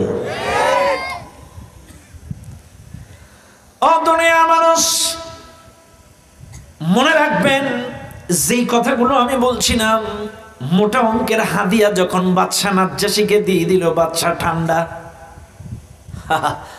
বলেন কি বলবেন? বাদশা আমাদের দেশ থেকে 101 জন বিদেশি নাগরিক, মক্কা থেকে জঙ্গি, তালেবান, মানবতা বিরোধী, এরা ধর্ম বিরোধী পালায় আসছে মক্কা থেকে 101 জন। কি ধর্ম বিরোধী? কি বলেন? এরা ধর্মবিরোধী। আমাদের ধর্মের মুখে চুনকালি লাগিয়েছে, আমাদের বাপ দাদার ধর্মের মুখে চুনকালি দিয়েছে। এরা ধর্মবিরোধী, আমাদের মধ্যে ডিভাইডেড সৃষ্টি করে দিয়েছে। এই 101 জন ধর্ম ব্যবসায়ী আমাদের দেশ থেকে পালায় আসছে। কাজে এই মাহফিলে যারা আছেন ভালো করে শুনে নেন। আসলে আপনারা বলেন, এই জালেমেরা আমাদেরকে 16টা বছর হুজুরদেরকে ধর্ম ব্যবসায়ী বলেছে। আপনারাই বলেন আসলে ধর্ম ব্যবসায়ী আমরা না ওরা? আমাদের দাড়ি তো 12 মাস, টুপিও 12 মাস, এ জুব্বাও 12 মাস, কিন্তু তোকে তসবিহ আর নির্বাচনের সময়। তাহলে ধর্ম ব্যবসায়ী কারা? নির্বাচন আসলেই সুধী সমাজ হুজুরদের নিয়ে বসা, বারবার পীরের দরবারে, এই দরবারে, আলেম ওলামাদের কাতারে, কিন্তু আমাদের দাড়ি টুপি তো 12 মাস। কথা না? আমাদের দাড়ি, আমাদের টুপি, আমাদের নামাজ তো 12 মাস, কিন্তু তোরা তো নির্বাচন আসলে একে আসরের নামাজ 2 পাড়ায়। কথা না? একে আসরের নামাজ 2 পাড়ায়। তাহলে এই যে আমাদের শামীম কাকু 72 টাকার তাহাজ্জুদ পড়তো, যায় তাই বাবা 72 রাকাত তাহাজ্জুদ, এটা কিন্তু বিশাল ব্যাপার। এরা কি রকম ধর্ম ব্যবসায়ী চিন্তা করতে পারবেন? সময় মতো দাঁড়িয়ে রেখেছে দরবেশ, আবার যখন বিপদে পড়ছে ক্লিন সেভ। তাহলে ধর্ম ব্যবসায়ী কারা? এরা না এরা? আমাদের উপরে এতটা নির্যাতন 16 বছরে কোন হুজুরটা দাঁড়িয়েছে যে ফেলাইছে? চাইছে কেউ? এত রিমান্ডে নিয়েছে এই হুজুরদের, এত নির্যাতন দিয়েছে। আমির হামজাকে জেলখানায় বলেছে, আল্লামা মামুনুল হককে জেলখানায় বলেছে, কোরআনের পাকি শহীদ আল্লামা দিলওয়ার হোসেন সাঈদী রাহিমাহুল্লাহকে 13টা বছর জেলখানায় বন্দি রেখে পরিকল্পিতভাবে হত্যা করেছে। রফিকুল ইসলাম মাদানীকে উলঙ্গ করে রিমান্ডে নিয়েছে। জুনায়েদ বাবুনগরীকে উলঙ্গ করে, জুনায়েদ বাবুনগরীকে উল্টা করে ফ্যানের সাথে বেঁধে রিমান্ডে নিয়েছে। এত নির্যাতন ইসলামী আন্দোলন এবং কর্মীদের এবং আলেম ওলামাদের উপরে চালিয়েছে। একটা আন্দোলনের কর্মীরা দাঁড়িয়েছে তোদের মতো স্বার্থপর হয়ে যায় নাই।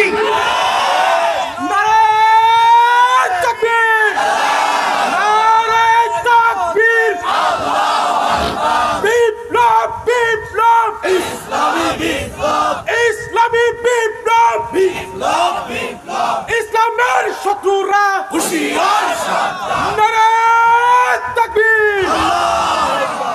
এই তাকবীরটা পর্যন্ত আমাকে ঠিক মতো দিতে দেয়নি।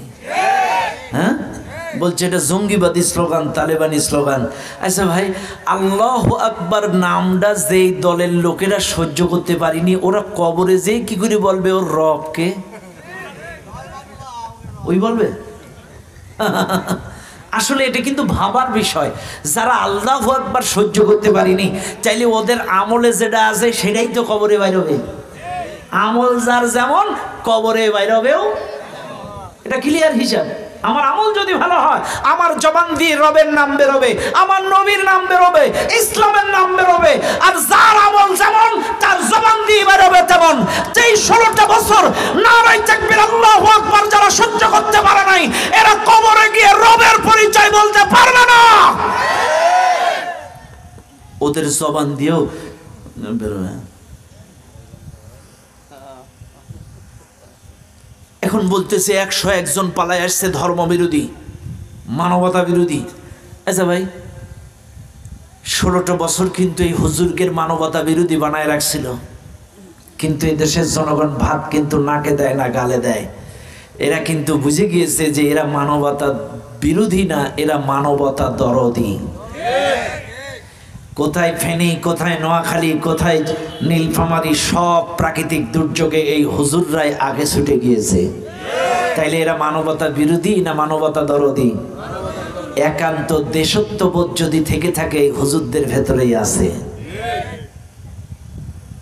অথচ ওই শাহবাগ চত্বরে রাজাকার রাজাকার স্লোগান দিয়েছিল। কতে কাদের মোল্লা তুই রাজাকার তুই রাজাকার, সতে সাইদি তুই রাজাকার তুই রাজাকার, মতে মতিউর রহমান নিজামী তুই রাজাকার তুই রাজাকার, এই রাজাকার স্লোগান দিয়েছিল।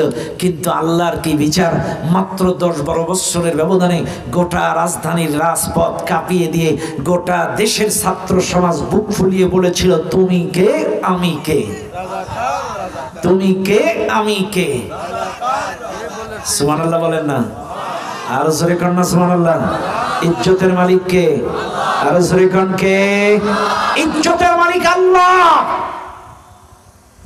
কারণ গোটা দেশের জনগণ বুঝে গিয়েছে রাজাকারটাই স্বৈরাচারের দেওয়া একটা লকাব। যারা এদেশে হকের কথা, সত্যের কথা, দ্বীনের কথা, দ্বীন প্রতিষ্ঠার কথা বলেছে, এরাই ছিল এই দেশের এই জালেমদের কাছে রাজাকার। এটা কোনো কলঙ্কিত অধ্যায় ছিল না, এটা জালেমদের বানানো একটা নাটক। আমি তো এখন এই কথাই বলতে চাই ওনাদেরকে, মামুদেরকে, যে মামু জলসাও আপনাদের, জি বাংলাও আপনাদের, আমাদের অভিনেত্রীও আপনাদের কাছে লাগিয়ে দেন, চলবে ভালো। কথা না, ভালোই চলবে এই সমাজে, বহু সিনেমা লাভ করতে পারবেন আপনারা। আস্তাগফিরুল্লাহ। আল্লাহ জাতিকে সঠিক বুঝদান করুন, বলেন আমিন। আহারে, আজকের কোরআনের পাখিগুলো কি নির্মম ভাবে হত্যা করেছে। আজকে আমারে ভুল বুঝবেন না, স্বার্থের মোহে পড়ে কত হুজুরকে গালি দিয়েছেন, স্বার্থের মোহে পড়ে, দলের মোহে পড়ে বিবেকটাকে অন্ধ করে দিয়ে আলেমদেরকে এটা সেটা বলে গালি দিয়েছেন। আজকে মতিউর রহমান নিজামী মানুষটা কেমন ছিল আপনারাই ভালো জানেন, আপনারাই ভালো জানেন। এখন যেমন সোনার মানুষ, কোরআনের পাখি শহীদ আল্লামা দিলওয়ার হোসেন সাঈদী রাহিমাহুল্লাহর মৃত্যুর পরে এই দেশ স্বাধীন হওয়ার পরে এই সম্ভবত 17 আগস্টে ওখানে সাইদি ফাউন্ডেশনে বিশাল অনুষ্ঠান, লক্ষ লক্ষ মানুষ, সেখানে আমারও দাওয়াত ছিল। এখানে যেয়ে দেখি ওই যে সুগরঞ্জন বালি, তারপরে আরো অনেক হিন্দু, 3 জন সাক্ষী যারা সাইদি সাহেবের বিরুদ্ধে সাক্ষ্য দিয়েছিল, ওরাই মঞ্চে যেয়ে বলছে আমাদের বাচ্চা গুম করে, বউ গুম করে, মাথায় রিভলভার ধরে রাতের অন্ধকারে সাক্ষ্য আদায় করেছে। এই হিন্দুরা নিজে সাক্ষী দিয়েছে আমার সামনে। এই জন্য মনে রাখবেন, আলেম উলামাদের মধ্যে ভয় আছে কার? আরো জোরে কোন কার? ও দুনিয়ার মানুষ, আজ আপনাদেরকে বলতে চাই, লক্ষ্য করেন, মক্কার কাফেরেরা 2 জন যখন এই মুসলমানদের বিরুদ্ধে 101 জনের বিরুদ্ধে অভিযোগ দিল, 1 নাম্বার অভিযোগ এরা ধর্ম বিরোধী, 2 নাম্বার এরা জঙ্গি, তালেবান, সন্ত্রাস, মানবতা বিরোধী বিভিন্ন অভিযোগ যখন দিয়ে দিল, ও বাদশাহ এই নেন হাদিয়া, এদের 101 জনকে আমাদের হাতে তুলে দেন। এইবার বাদশাহ নাজ্জাশী গোপন তো এতদিন কিন্তু জানতো না আমার দেশে 101 জন বিদেশি পালায় আছে। বাদশাহ নাজ্জাশী তদন্তের ভিত্তিতে লক্ষ্য করে দেখলেন, হ্যাঁ আমার দেশে 101 জন বিদেশি নাগরিক পালায় আছে। বাদশাহ তাদেরকে ডাক দিলেন রাজ দরবারে। 101 জন মুসলিম নাগরিক তারা রাজ দরবারে চলে আসলেন, বাদশাহ ডেকেছেন। এইবার বাদশাহ নাজ্জাশী একটা দেশ পরিচালনা করে, ন্যূনতম সাধারণ জ্ঞান তো তার মধ্যে আছে। 101 জনের বিরুদ্ধে 2 জন অভিযোগ দায়ের করেছে। আসলে এই মুসলমানদের কাছেও একটু শোনার দরকার, আসলে এই অভিযোগ সত্য না মিথ্যা, তাদের জবানবন্দিটাও একটু নেওয়ার দরকার। বাদশাহ নাজ্জাশী 101 জনকে ডাক দিয়ে বললেন, এই মুসলমানেরা, এরা তো তোমাদের বিরুদ্ধে অনেক কথাই বললো, এবার তোমরা বলো তোমরা দেশ ত্যাগ করেছো কেন, জন্মভূমি ছেড়ে এই আবিসিনিয়া এসেছে কেন, তোমাদের জবান থেকে শুনতে চায়। 101 জনের প্রতিনিধি জাফর ইবনে আবি তালিব রাদিয়াল্লাহু তাআলা আনহু দাঁড়ায় গেলেন। জাফর ইবনে আবি তালিব রাদিয়াল্লাহু তাআলা আনহু দাঁড়ায় যে বলছে, বাদশাহ আমাদের নবী, বিশ্ব নবীকে আল্লাহ নির্বাচন করে নবুয়তি দিয়েছেন। ওই মক্কার বুকে আল্লাহ পাক আমাদের নবীকে নবুয়তি দিয়েছেন। আমাদের নবী আমাদের কাছে কালেমার দাওয়াত দিয়েছেন, লা ইলাহা ইল্লাল্লাহ মুহাম্মাদুর রাসূলুল্লাহ সাল্লাল্লাহু আলাইহি ওয়াসাল্লাম। আমাদের নবী মুহাম্মদ এই কালেমার দাওয়াত আমাদের কাছে দেওয়ার কারণে আমরা দাওয়াত কবুল করেছি, কোরআনের প্রতি, আল্লাহর প্রতি, রাসূলের প্রতি ঈমান এনেছি। মক্কার বুকে কোরআনী দাওয়াতের কাজ করছিলাম, কোরআনী আন্দোলনের কর্মী ছিলাম। এই মক্কার বুকেও তাওহীদ প্রতিষ্ঠার কাজ করছিলাম। মক্কার মানুষদেরকে কালেমার দাওয়াত, কোরআনের দাওয়াত দেওয়ার অপরাধে মক্কার আবু জেহেল, আবু লাহাব, উতবা, সাইবা, উতাইবা, ওয়ালিদ বিন মুগীরা, আবু সুফিয়ান আমাদের উপরে যে জুলুম নির্যাতন, ঘরে থাকতে দেয় নাই, বাড়িতে থাকতে দেয় নাই, কি নির্যাতন, কি নিপীড়ন আমাদের উপরে চালাইছে, আমরা সহ্য করতে পারি নাই। অবশেষে আমরা মক্কা থেকে হিজরত করে আবিসিনিয়ায় চলে এসেছি। এবার মুসলমানেরা, বাদশাহ নাজ্জাশী ডাক দিয়ে বলে, মুসলমানেরা বুঝলাম তোমরা পালাই আসছো কেন, কিন্তু তোমাদের নবীর কাছে যেই কোরআন আল্লাহর পক্ষ থেকে নাজিল হয়েছে, ও মুসলমানেরা আমাকে কি সেই কোরআন একটু শোনাতে পারো? তোমাদের নবীর কাছে কোন কোরআন নাজিল হয়েছে আমার একটু শোনাও।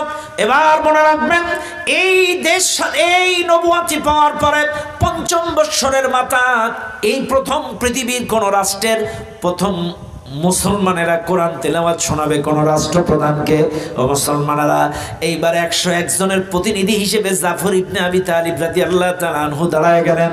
জাফর ইবনে আবি তালিব রাদিয়াল্লাহু তাআলা আনহু দাঁড়ায় যে বলছে, সুন্দর করে আউযু বিল্লাহ বিসমিল্লাহ করে সুন্দর করে সূরাতুল মারিয়ামের কয়েকটা রুকু তেলাওয়াত করে শোনালেন। কাফায়া আইন সাদ যিকরু রাহমাতি রাব্বিকা আবদাহু যাকারিয়া ইদনা রব্বাহু নিদাআন খাফিয়া।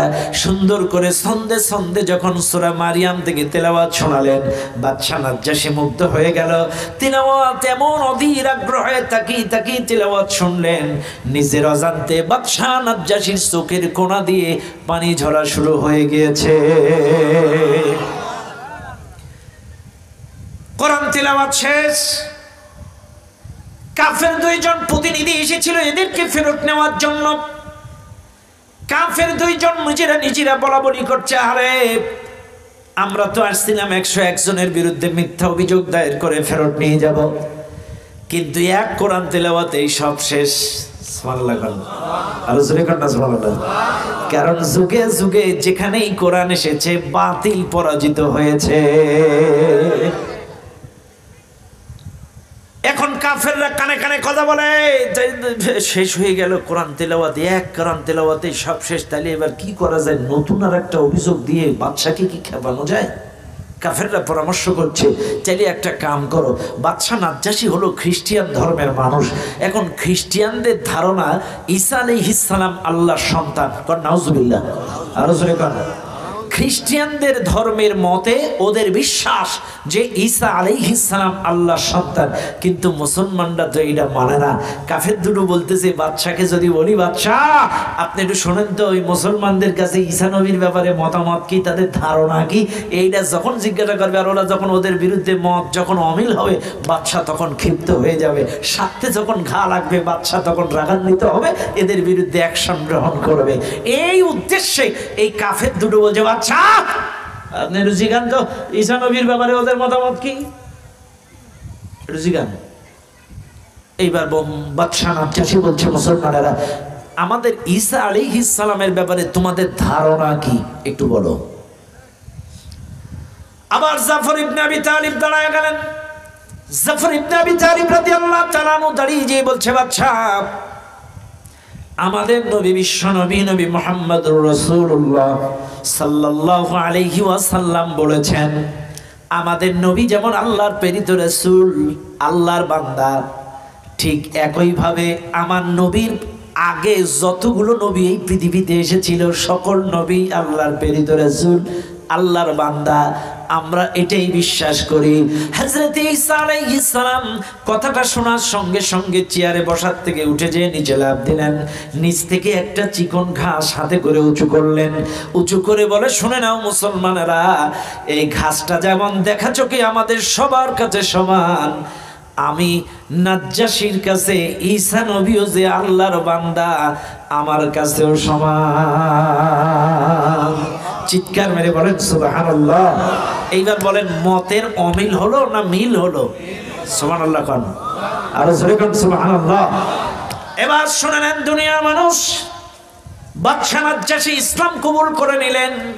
এইবার বাদশা নাজ্জাশী ডাক দিয়ে বলে, শুনে নাও মক্কার কাফেররা, তোমরা 101 জনকে ফেরত নিতে এসেছিলে মোটা হাদিয়া দিয়া, এই নাও তোমাদের মোটা অঙ্কের হাদিয়া ফেরত দিলাম। এতদিন 101 জন ছিল পলাতক, আজকে থেকে 101 জন আমার রাষ্ট্রীয় মেহমান।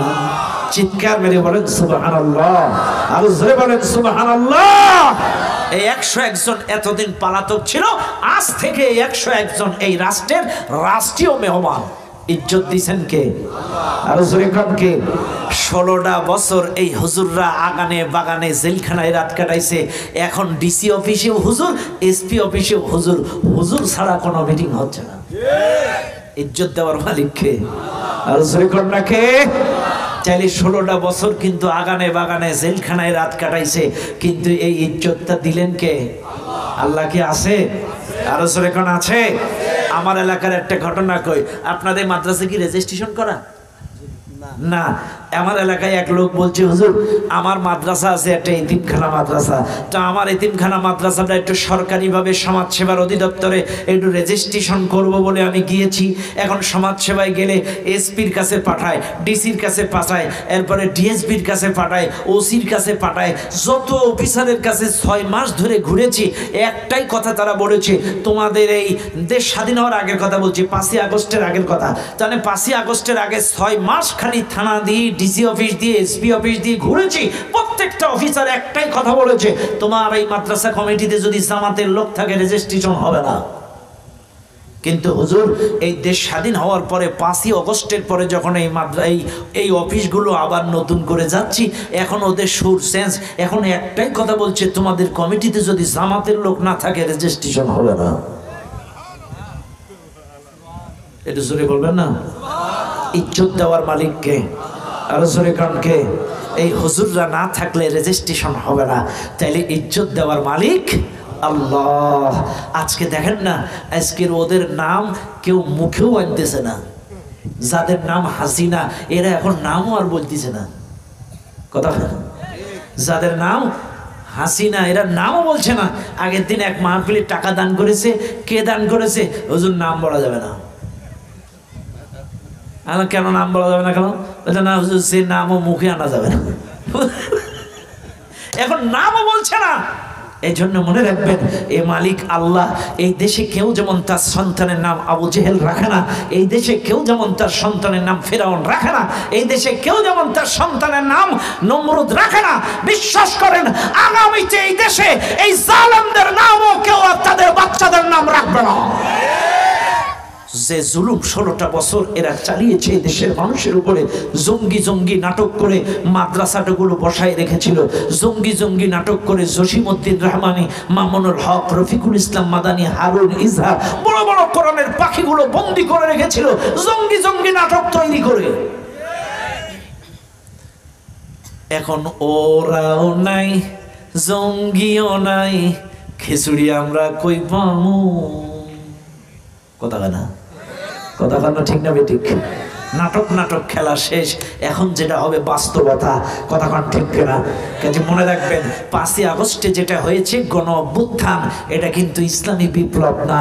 ইসলামী বিপ্লব হবে তখন আল্লাহওয়ালা, কোরআনওয়ালা, নবীওয়ালা এদেশের প্রত্যেকটা মুসলিম দল মত নির্বিশেষে যদি এক হয়ে কোরআনটাকে রাষ্ট্রীয়ভাবে ক্ষমতায় আনতে পারে, তাইলেই এটাই হবে বাংলাদেশের জন্য ইসলামী বিপ্লব। এটাই হবে বাংলাদেশে ইসলামী বিপ্লব। কাজে বলবো, কে খারিজি, কে আলিয়া, কে কওমিয়া, কে কোন সিলসিলার কোন দলের মতের, আমাদের সকলের পরিচয় আমরা মুসলিম। একজন বিএনপির বাবার নামও আদম, জামাতের বাবার নামও আদম, চরফুনের মায়ের নামও হাওয়া, আহলে হাদিস আলাদের মায়ের নামও হাওয়া। তাইলে মা এক, বাবা এক, আমরা সবাই নামাজ পড়ি জান্নাতের আশায়। তাইলে মা বাবা এক, জান্নাত এক, সব যেহেতু এক, তাইলে আমরা কোনো ভিন্ন ভিন্ন মতে দলে থাকতে চায় না। আগামীতে এক হয়ে বাংলার জমিনে কোরআনী শাসন প্রতিষ্ঠা করতে চাই কারা কারা? দুহাত তুলে আল্লাহকে দেখিয়ে দেন।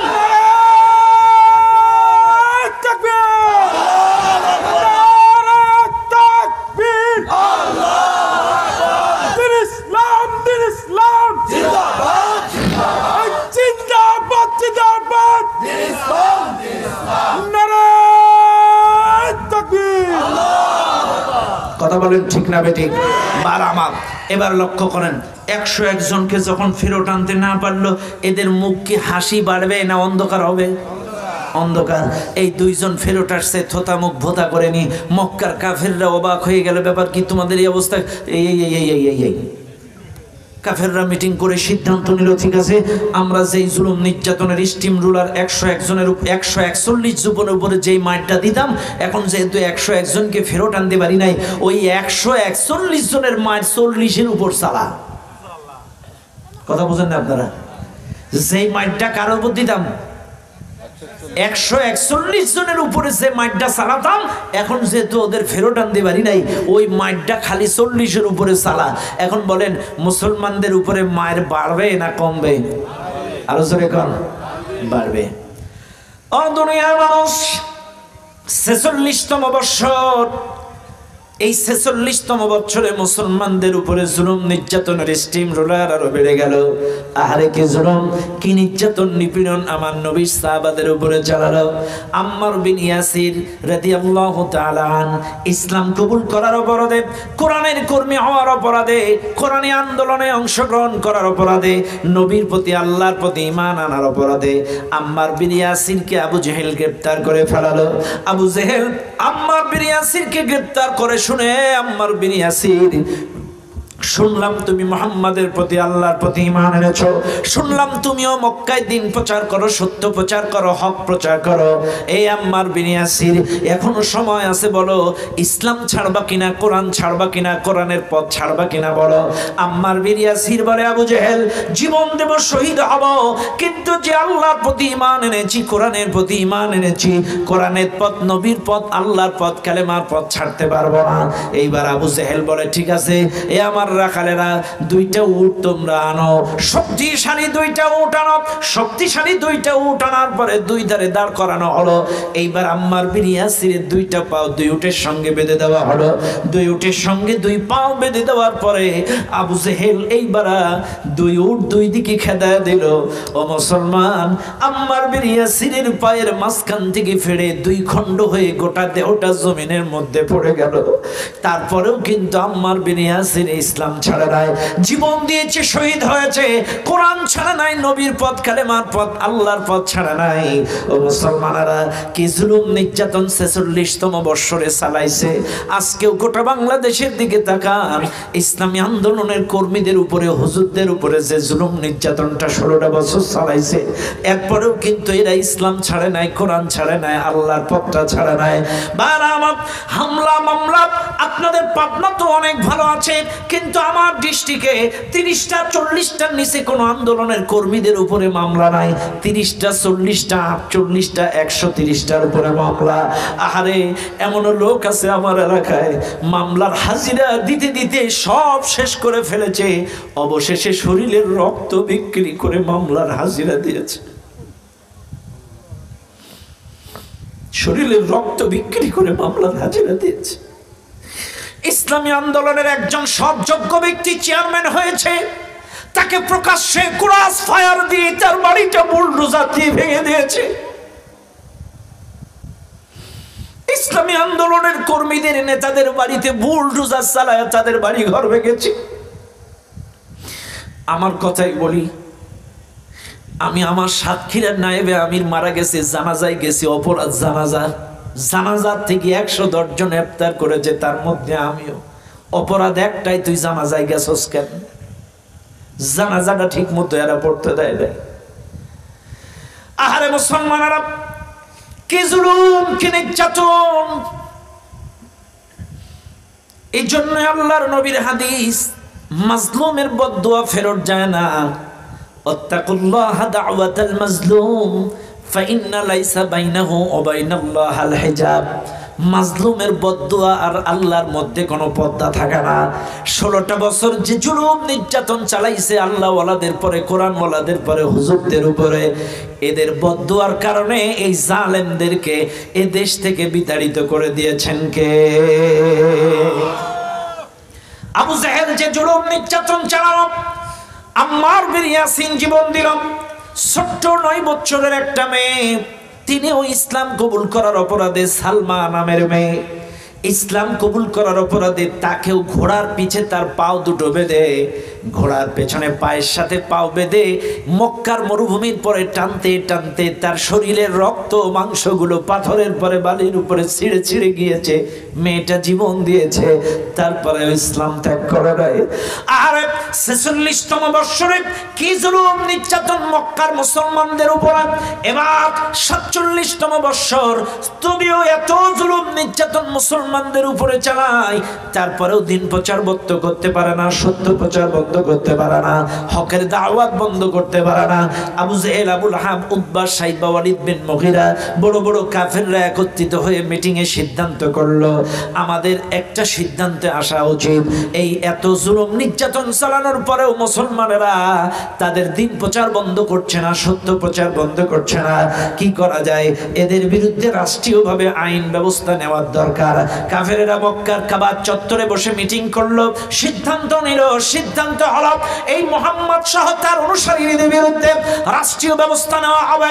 এদের বিরুদ্ধে এক গাদা অভিযোগ দায়ের করলো, এরা ধর্মবিরোধী, বাপদাদার মুখে চুনকালি লাগাইছে, আমাদের বিরুদ্ধে অবস্থান। এদের বিরুদ্ধে বিভিন্ন অভিযোগ দায়ের করে। তৎকালীন সময়ে আধুনিক কোনো কাগজের ব্যবস্থা ছিল না, সফটওয়্যারের ব্যবস্থা ছিল না। তৎকালীন সময়ে কোনো কিছু রচনা করতে গেলে, সংবিধান লিখতে গেলে চামড়ার গায়ে খোদাই করে করে করে এই চামড়াটা মুড়াইয়া মুড়াইয়া সংরক্ষণ করতো। কাজী আবু জেহেল, আবু লাহাব, কাফির বেঈমানেরা রাসূল সহ সাহাবা আজমাইনদের বিরুদ্ধে এক গাদা অভিযোগ এনে এরা রাষ্ট্রবিরোধী, এরা আমাদের ধর্মবিরোধী, এরা আমাদের মধ্যে ডিভাইডেড করে দিয়েছে, অনঙ্ক অভিযোগ এনে দিয়ে প্রকাশ্যে দিন প্রচার করা বন্ধ, রাষ্ট্রীয়ভাবে ওদের দিন প্রচার করা নিষিদ্ধ আইন করলো। রাষ্ট্রীয়ভাবে ওদের দিন প্রচার বন্ধ, সবকটারে জেলখানায় ঢোকাও, এরা রাষ্ট্রবিরোধী লোক। একদম রাসূল সহ সাহাবা আজমাইনদেরকে মুহররম মাসের 1 তারিখ 47তম বৎসর মুহররম মাসের 1 তারিখে রাসূল সহ সাহাবা আজমাইনদেরকে শিয়াবে আবি তালিবের পাহাড়িয়া জেলখানার মধ্যে ঢুকায়া দিল। আবারও বলছি, রাসূল সহ তার সাহাবা আজমাইনদেরকে শিয়াবে আবি তালিবের পাহাড়িয়া জেলখানায় 101 জনকে জেলখানার মধ্যে ঢুকায়া দিল। শোনেন কি নির্যাতন! 3টা বৎসর এই জেলখানার মধ্যে। এই পৃথিবীর সমস্ত জেলখানায় রাষ্ট্রীয়ভাবে খাদ্যের ব্যবস্থা, চিকিৎসার ব্যবস্থা, কিন্তু আমার রাসূলের সাহাবাদেরকে যেই জেলখানায় ঢুকাইছিল এই জেলখানার মধ্যে রাষ্ট্রীয়ভাবে কোনো খাদ্যের ব্যবস্থা ছিল না, এই জেলখানার মধ্যে কোনো চিকিৎসার ব্যবস্থা ছিল না। আমার নবী সহ সাহাবারা ক্ষুধার তীব্র যন্ত্রণা সহ্য করতে না পারে ওই শিয়াবে আবি তালিবের পাহাড়িয়া জেলখানায় বাবলা গাছ ছিল, কাঁটাওয়ালা যুক্ত বাবলা গাছ। ওই বাবলা গাছের পাতাগুলো, ছালগুলো, ফলগুলো ছিঁড়ে ছিঁড়ে খেয়ে, পাতা লতা খেয়ে জীবন ধারণ করেছিল। কি নির্যাতন! আহারে কি নির্যাতন! 3টা বৎসর জেলখানার মধ্যে বন্দী করে। এবার লক্ষ্য করুন, 3টা বৎসর যখন পার হয়ে গেল, আমার নবী হঠাৎ একদিন শিয়াবে আবি তালিবের ওই জেলখানার ভেতর থেকে চাচা আবু তালিবকে ডাক দিলেন সংবাদ দিয়ে। আবু তালিব আসলেন। আবু তালিব আসলে বলছে, বাজান একটা কথা বলতে চাই। কি কথা মুহাম্মদ? বলো। তখন বলছে, বাজান আমি সহ আমার অনুসারীদের বিরুদ্ধে রাষ্ট্রীয়ভাবে আইন করে আমাদেরকে নিষিদ্ধ করে জেলখানায় ঢুকাইছিলেন। বাজান আপনারা এই আইনটা রচনা করে একটা চামড়ার গায়ে খোদাই করে ওই কাবা ঘরের ভেতরে লটকায় রাখছেন। বাজান আপনি যান, আমি তথ্য দিচ্ছি, ওই যে আইনটা চামড়ার গায়ে রেখা, খোদাই করে লেখা, ওই চামড়ার গায়ে শুধুমাত্র আল্লাহ শব্দ ব্যতীত সবগুলো ঘুনে পোকা, উই পোকায় খেয়ে গেছে। এটা জোরে কন্যা সুবহানাল্লাহ, আরো জোরে কন্যা। কাটে কি পোকা খায় আপনাদের দিকে? হ্যাঁ, ঘুনে পোকা, উই পোকাই বলে নাকি? এই যদি একই তাইলে তাইলে উই পোকা ঘুনে পোকায়। মোহাম্মদ কিন্তু তথ্য দিচ্ছে কাকে? চাচা আবু তালিবকে। চাচা ওই যে চামড়ার গায়ে খোদাই করে আইন যারা সংবিধান রচনা করে লিখেছিল, সেই আইন সব খেয়ে ফেলছে, শুধু আল্লাহ শব্দ যে 2-1 জায়গায় ছিল এই শব্দগুলো আছে, বাকি সব শেষ। আবু তালিব বলছে যে, বাজান কি কও? বলে, হ্যাঁ এটাই সত্য, মিথ্যা না তো? বলে, বাজান আমি কি জীবনে মিছা কথা কই? ও দুনিয়ার মানুষ, চাচা আবু তালিব মক্কার লিডারদেরকে খুঁজলেন, খুঁজে বললেন, আমার ভাতিজা একটা তথ্য দিয়েছে, আমার ভাতিজা বলেছে এই ব্যাপার। তাদের বিরুদ্ধে যে আইন রচনা করে নিষিদ্ধ করে রাষ্ট্রীয়ভাবে তাদের যে জেলখানায় ঢুকাইছিল, ওই আইনটা যেই চামড়ার গায়ে খোদাই করে লেখা ছিল, ওই চামড়া সব খেয়ে ফেলেছে, শুধুমাত্র আল্লাহ শব্দ কটা বেঁচে আছে। তখন কাফেররা অবাক হয়ে গেল, আশ্চর্য হয়ে গেল। কি কও কি কও কি কও? হুমড়ি খেয়ে কাবার দরজা খুলে সেই চামড়া খুলে থাকে সর্বনাশ, মুহাম্মাদের তথ্যই সত্য, শুধু আল্লাহ নাম কটা আছে, বাদ বাকি সব অভিযোগ খেয়ে ফেলছে। এটা জোরে কন্যা সুবহানাল্লাহ। সব খেয়ে ফেলেছে, শুধু আল্লাহ নাম ব্যতীত। এরপরে বিশ্ব নবী এই কি বলে, চাচা আবু তালেব বলছে, শোনো আবু জেহেল, শোনো আবু লাহাব, শোনো মক্কার লিডাররা, যেহেতু আইন নেই তাইলে আটকায় রাখার কোনো বিধানও নেই। কারণ আইন নেই, কারণ আইনই তো খেয়ে ফেলছে। যেহেতু সংবিধান যদি না থাকে, কোন আইনে তারে আটকাবা? কারণ সংবিধানও নেই, এদের আটকানোর বিধানও নেই, ছেড়ে দাও। এখন বিশ্ব নবী সহ তার সাহাবা আজমাইনদেরকে ছেড়ে দিলেন। চিৎকার মেরে বলেন সুবহানাল্লাহ, আরো জোরে বলেন সুবহানাল্লাহ। আমাদের দেশেও এরকম হয়েছিল না? রাষ্ট্রীয়ভাবে তড়িঘড়ি করে তাদেরকে নিষিদ্ধ করেছিল, কিন্তু নিষিদ্ধ হইল কারা? সুবহানাল্লাহ। এখন যারা আইন রচনা করে এই 30টা 20টা মামলা দিল, আজকে তারাও নেই, এই হুজুরদের মামলাও নেই। সুবহানাল্লাহ। কারণ আইন যারা বানাইছে হেরাই নেই, তো মামলা থাকে কি করি? যা বেহুজুর খালাস। সুবহানাল্লাহ। আলহামদুলিল্লাহ, এখন মামলা নাই। রাসূল বেরোইছে, সাহাবারা বেরোইছে, সব বেরোয় গেছে। এইবার জেলখানার থেকে বেরোনোর পরে সবাই কিন্তু শারীরিকভাবে অসুস্থ, মানসিকভাবে শারীরিকভাবে অসুস্থ। দীর্ঘদিন ক্ষুধার যন্ত্রণা তাদের পেটে, নাড়িগুলো শুকায় গেছে। কি অসুস্থ সবাই শারীরিকভাবে, সবাই চিকনা হয়ে গেছে। আরে 6 মাসের মাথায় চাচা আবু তালেব মারা গেছে। জেলখানার থেকে বাইরে হওয়ার 6 মাসের মাথায় চাচা আবু তালেব মারা গেল। এরপরে 7 মাসের মাথায় বিবি খাদিজা মারা গেল। মনে রাখবেন, এই মাহফিলে যারা আছেন, চাচা আবু তালেব কাফের ছিল, কিন্তু চাচা আবু তালেব তাকে সব সময় আগলে রাখতেন। কাফেররা তাকে গালি দিত, ব্যঙ্গ করত, কটাক্ষ করত, কিন্তু যতদিন চাচা আবু তালেব বেঁচে ছিল, মক্কার একটা কাফেররাও রাসূলের গায়ে হাত তুলতে পারে নাই। যতদিন বেঁচে ছিল আবু তালেব, আমার নবীর গায়ে একটা কাফেরও হাত দিতে পারে নাই। তাকে পাগলা বলেছে, জাদুকর বলেছে, গণক ঠাকুর বলেছে, কিন্তু ওই নেতার ভাতিজা হিসাবে আমার নবীর গায়ে কেউ কিন্তু হাত তুলতে পারে নাই। শুনে নেন, আমার নবীজির এই চাচা আবু তালেব ছিলেন বাইরের আশ্রয়, আর ঘরের আশ্রয় ছিলেন মা খাদিজা। মা খাদিজা মারা গেলেন 7ম মাসে। 7ম মাসে মা খাদিজাও মারা গেল। খাদিজা কেমন স্ত্রী ছিল! আম্মা জান খাদিজা যখন দূর দূরান্ত থেকে দিন প্রচার করতে, যে মার খেয়ে রক্তমাখা শরীর নিয়ে ক্লান্ত শ্রান্ত হয়ে বাড়ি আসতেন, আম্মা জান খাদিজা রক্তগুলো মুছিয়ে দিয়ে, খাবার দাবার দিয়ে রাসূলকে সান্ত্বনা দিতেন, নবী আমার, আপনি ভেঙে পড়বেন না, আপনি অসন্তুষ্ট হবেন না। আমার নবীর স্ত্রী খাদিজা কেমন স্ত্রী ছিল, কেমন স্ত্রী ছিল! একটু ছোট্ট করে আপনাদেরকে একটা তিরমিজি শরীফের হাদিস শোনাই। আমার নবীর স্ত্রী আম্মা জান খাদিজা একবার নবীর স্ত্রী আম্মা জান আয়েশা সিদ্দিকা রাদিয়াল্লাহু আনহা এবং নবীজি একই উটের পিঠে বিদায় হজ করে ফিরতেছে মক্কা থেকে মদিনায়। কি হজ করে? বিদায় হজ করে মক্কা থেকে মদিনায় ফেরত আসতেছে। খেয়াল করেন, একে উটের পিঠে নবী এবং আম্মা জান আয়েশা। হঠাৎ নবীজি বলছে, মক্কার ভেতরেই, এরিয়ার ভেতরে, হঠাৎ নবীজি বলতেছে, তুমি একটু বসো, আমি আসতেছি। আম্মা জান আয়েশারে বসাইছে। যখন আসতেছি একই উটের পিঠে বসায় নবীজি চলে গেলেন। কোথায় যেন গেলেন, লম্বা টাইম নবী নাই। ফিরে এসে দেখেন নবীজির দিকে আয়েশা তাকায় আছে। আয়েশা তাকায় দেখতেছে যে চোখে বালু, মুখে বালু, দাড়িতে বালু, কোনুই বালু, হাঁটুই বালু, চতুর্দিকে বালু, আর নবীজির দাড়ি ভিজে ভিজে ফোঁটা ফোঁটা পানি পড়ছে। আম্মা জান আয়েশা বুঝে ফেলছে নবী কই গেছিল আর কেন এত কান্নাকাটি করছে।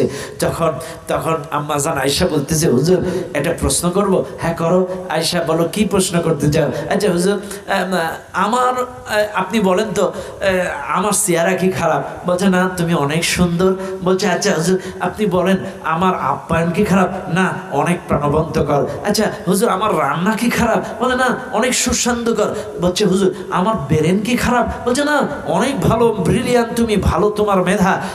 আচ্ছা ঠিক আছে হুজুর, তাই না আমার চেহারা যদি ভালো হয়, আমার রান্না যদি ভালো হয়, আমার আপ্যায়ন যদি ভালো হয়, আমার সব কিছু যদি সুন্দর হয়, আমি যদি অল্প বয়সী ইয়াং স্ত্রী হই, এত কিছু থাকার, এতগুলো গুণের অধিকারী এমন একটা স্ত্রী সার্বক্ষণিক আপনার খেদমতে থাকার পরও আপনি কি ওই বুড়ি স্ত্রী খাদিজা কবে মারা গেছে এর কি আপনি বলতে পারেন না? কোন জায়গায় ঘাটা দিছে দেখেন। আমার মতো এতগুলো গুণের এমন একটা স্ত্রী আপনার সাথে সার্বক্ষণিক থাকার পরও আপনি কি আজও খাদিজারে বলতে পারেন না? নবীজি চোখের পানি ছেড়ে দিয়ে বলে, আয়েশা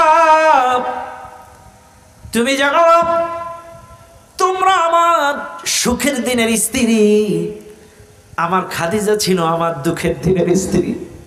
রে আয়েশা, আমি যখন ওই পাহাড়ের মধ্যে গুহায় ধ্যানে থাকতাম, আমার এই বৃদ্ধ খাদিজা দিনে 2 বার আমাকে উঠে উঠে খানা খাওয়াইতো। 2.5 কিলোমিটার ওই পাহাড়, দৈনন্দিন 2 বার উঠতো নামতো, আমারে খানা খাওয়াইতো। রে আয়েশা তুমি জানো না, আমি যখন দিন প্রচার করতে যে কখনো তায়েফে বিভিন্ন স্থানে, কখনো মার খেয়ে রক্তমাখা শরীর নিয়ে ক্লান্ত শ্রান্ত হইয়া কখনো রাত দুপুরে বাড়িতে আসতাম, রাত 10টায়, রাত 12টায়, রাত 3টায়, রাত মাঝখানে, যেই রাইতে আনুমানিক মাঝরাতে হোক, শেষ রাতে হোক আর শুরুর রাতে হোক, যখনই আমার খাদিজার দরজায় ঘা দিতাম, এক ডাকে আমার খাদিজার দরজা খুলে দিত। আমি একদিন খাদিজাকে মাঝরাতে প্রশ্ন করেছিলাম, খাদিজা তোমাকে শুরুর রাতে এক ডাক দিলে দরজা খুলে দাও, মাঝরাতে ডাক দিলে দরজা খুলে দাও, শেষ রাতে ডাক দিলে দরজা খুলে দাও, এ খাদিজা তুমি কি বিছানায় পিঠ লাগায়া ঘুমাও না? এক ডাক দিলে তুমি কেমনে আমার দরজা খুলে দাও? খাদিজা সেদিন আমাকে বলেছিল, হুজুর আপনি দিনের জন্য কত কষ্ট করেন, দিন প্রচার করার জন্য মার খেয়ে না দে কত নির্যাতন সহ্য করেন, আর আমি আপনার বাড়ির মধ্যে থাকি, কোথাও যায় না। ইয়া রাসূলুল্লাহ, আপনি যখন ক্লান্ত শ্রান্ত, না খাওয়া দেহনিয়া, আঘাতপ্রাপ্ত দেহনিয়া যখন আমার বাড়ির দরজায় এসে দরজায় ঘা দেবেন, আমি যদি বিছানায় ঘুমাই দরজা খুলে দিতে দেরি হবে, আপনার ক্লান্ত দেহ নিয়ে দাঁড়াইতে কষ্ট হবে। এ কথা চিন্তা করে সন্ধ্যার পর থেকে সূর্য ওঠা পর্যন্ত আপনি বাইরে থাকলে আমি বিছানায় ঘুমাই না, দরজায় হেলান দিয়া ঘুমাই। আমার নবী কখন বাড়ি আসবে? কারণ আপনি এসে ডাক দিবেন, দাঁড়ায় থাকলে আপনার কষ্ট হবে, এই জন্য আমি বিছানায় ঘুমাই না, আমি হেলান দিয়া ঘুমাই। কি স্ত্রী ছিল আমার নবী! আরে আজকের ঘরের আশ্রয়ও নাই, বাইরের আশ্রয়ও নাই, চাচাও নাই, বিবিও নাই, কি জুলুম! এতটা বৎসর কিন্তু নবীর গায়ে কেউ হাত দিতে পারে নাই, কিন্তু ওই 51তম বৎসরে নবী আমার কাবার চত্বরে নামাজে সেজদারত অবস্থায় পড়ে আছে।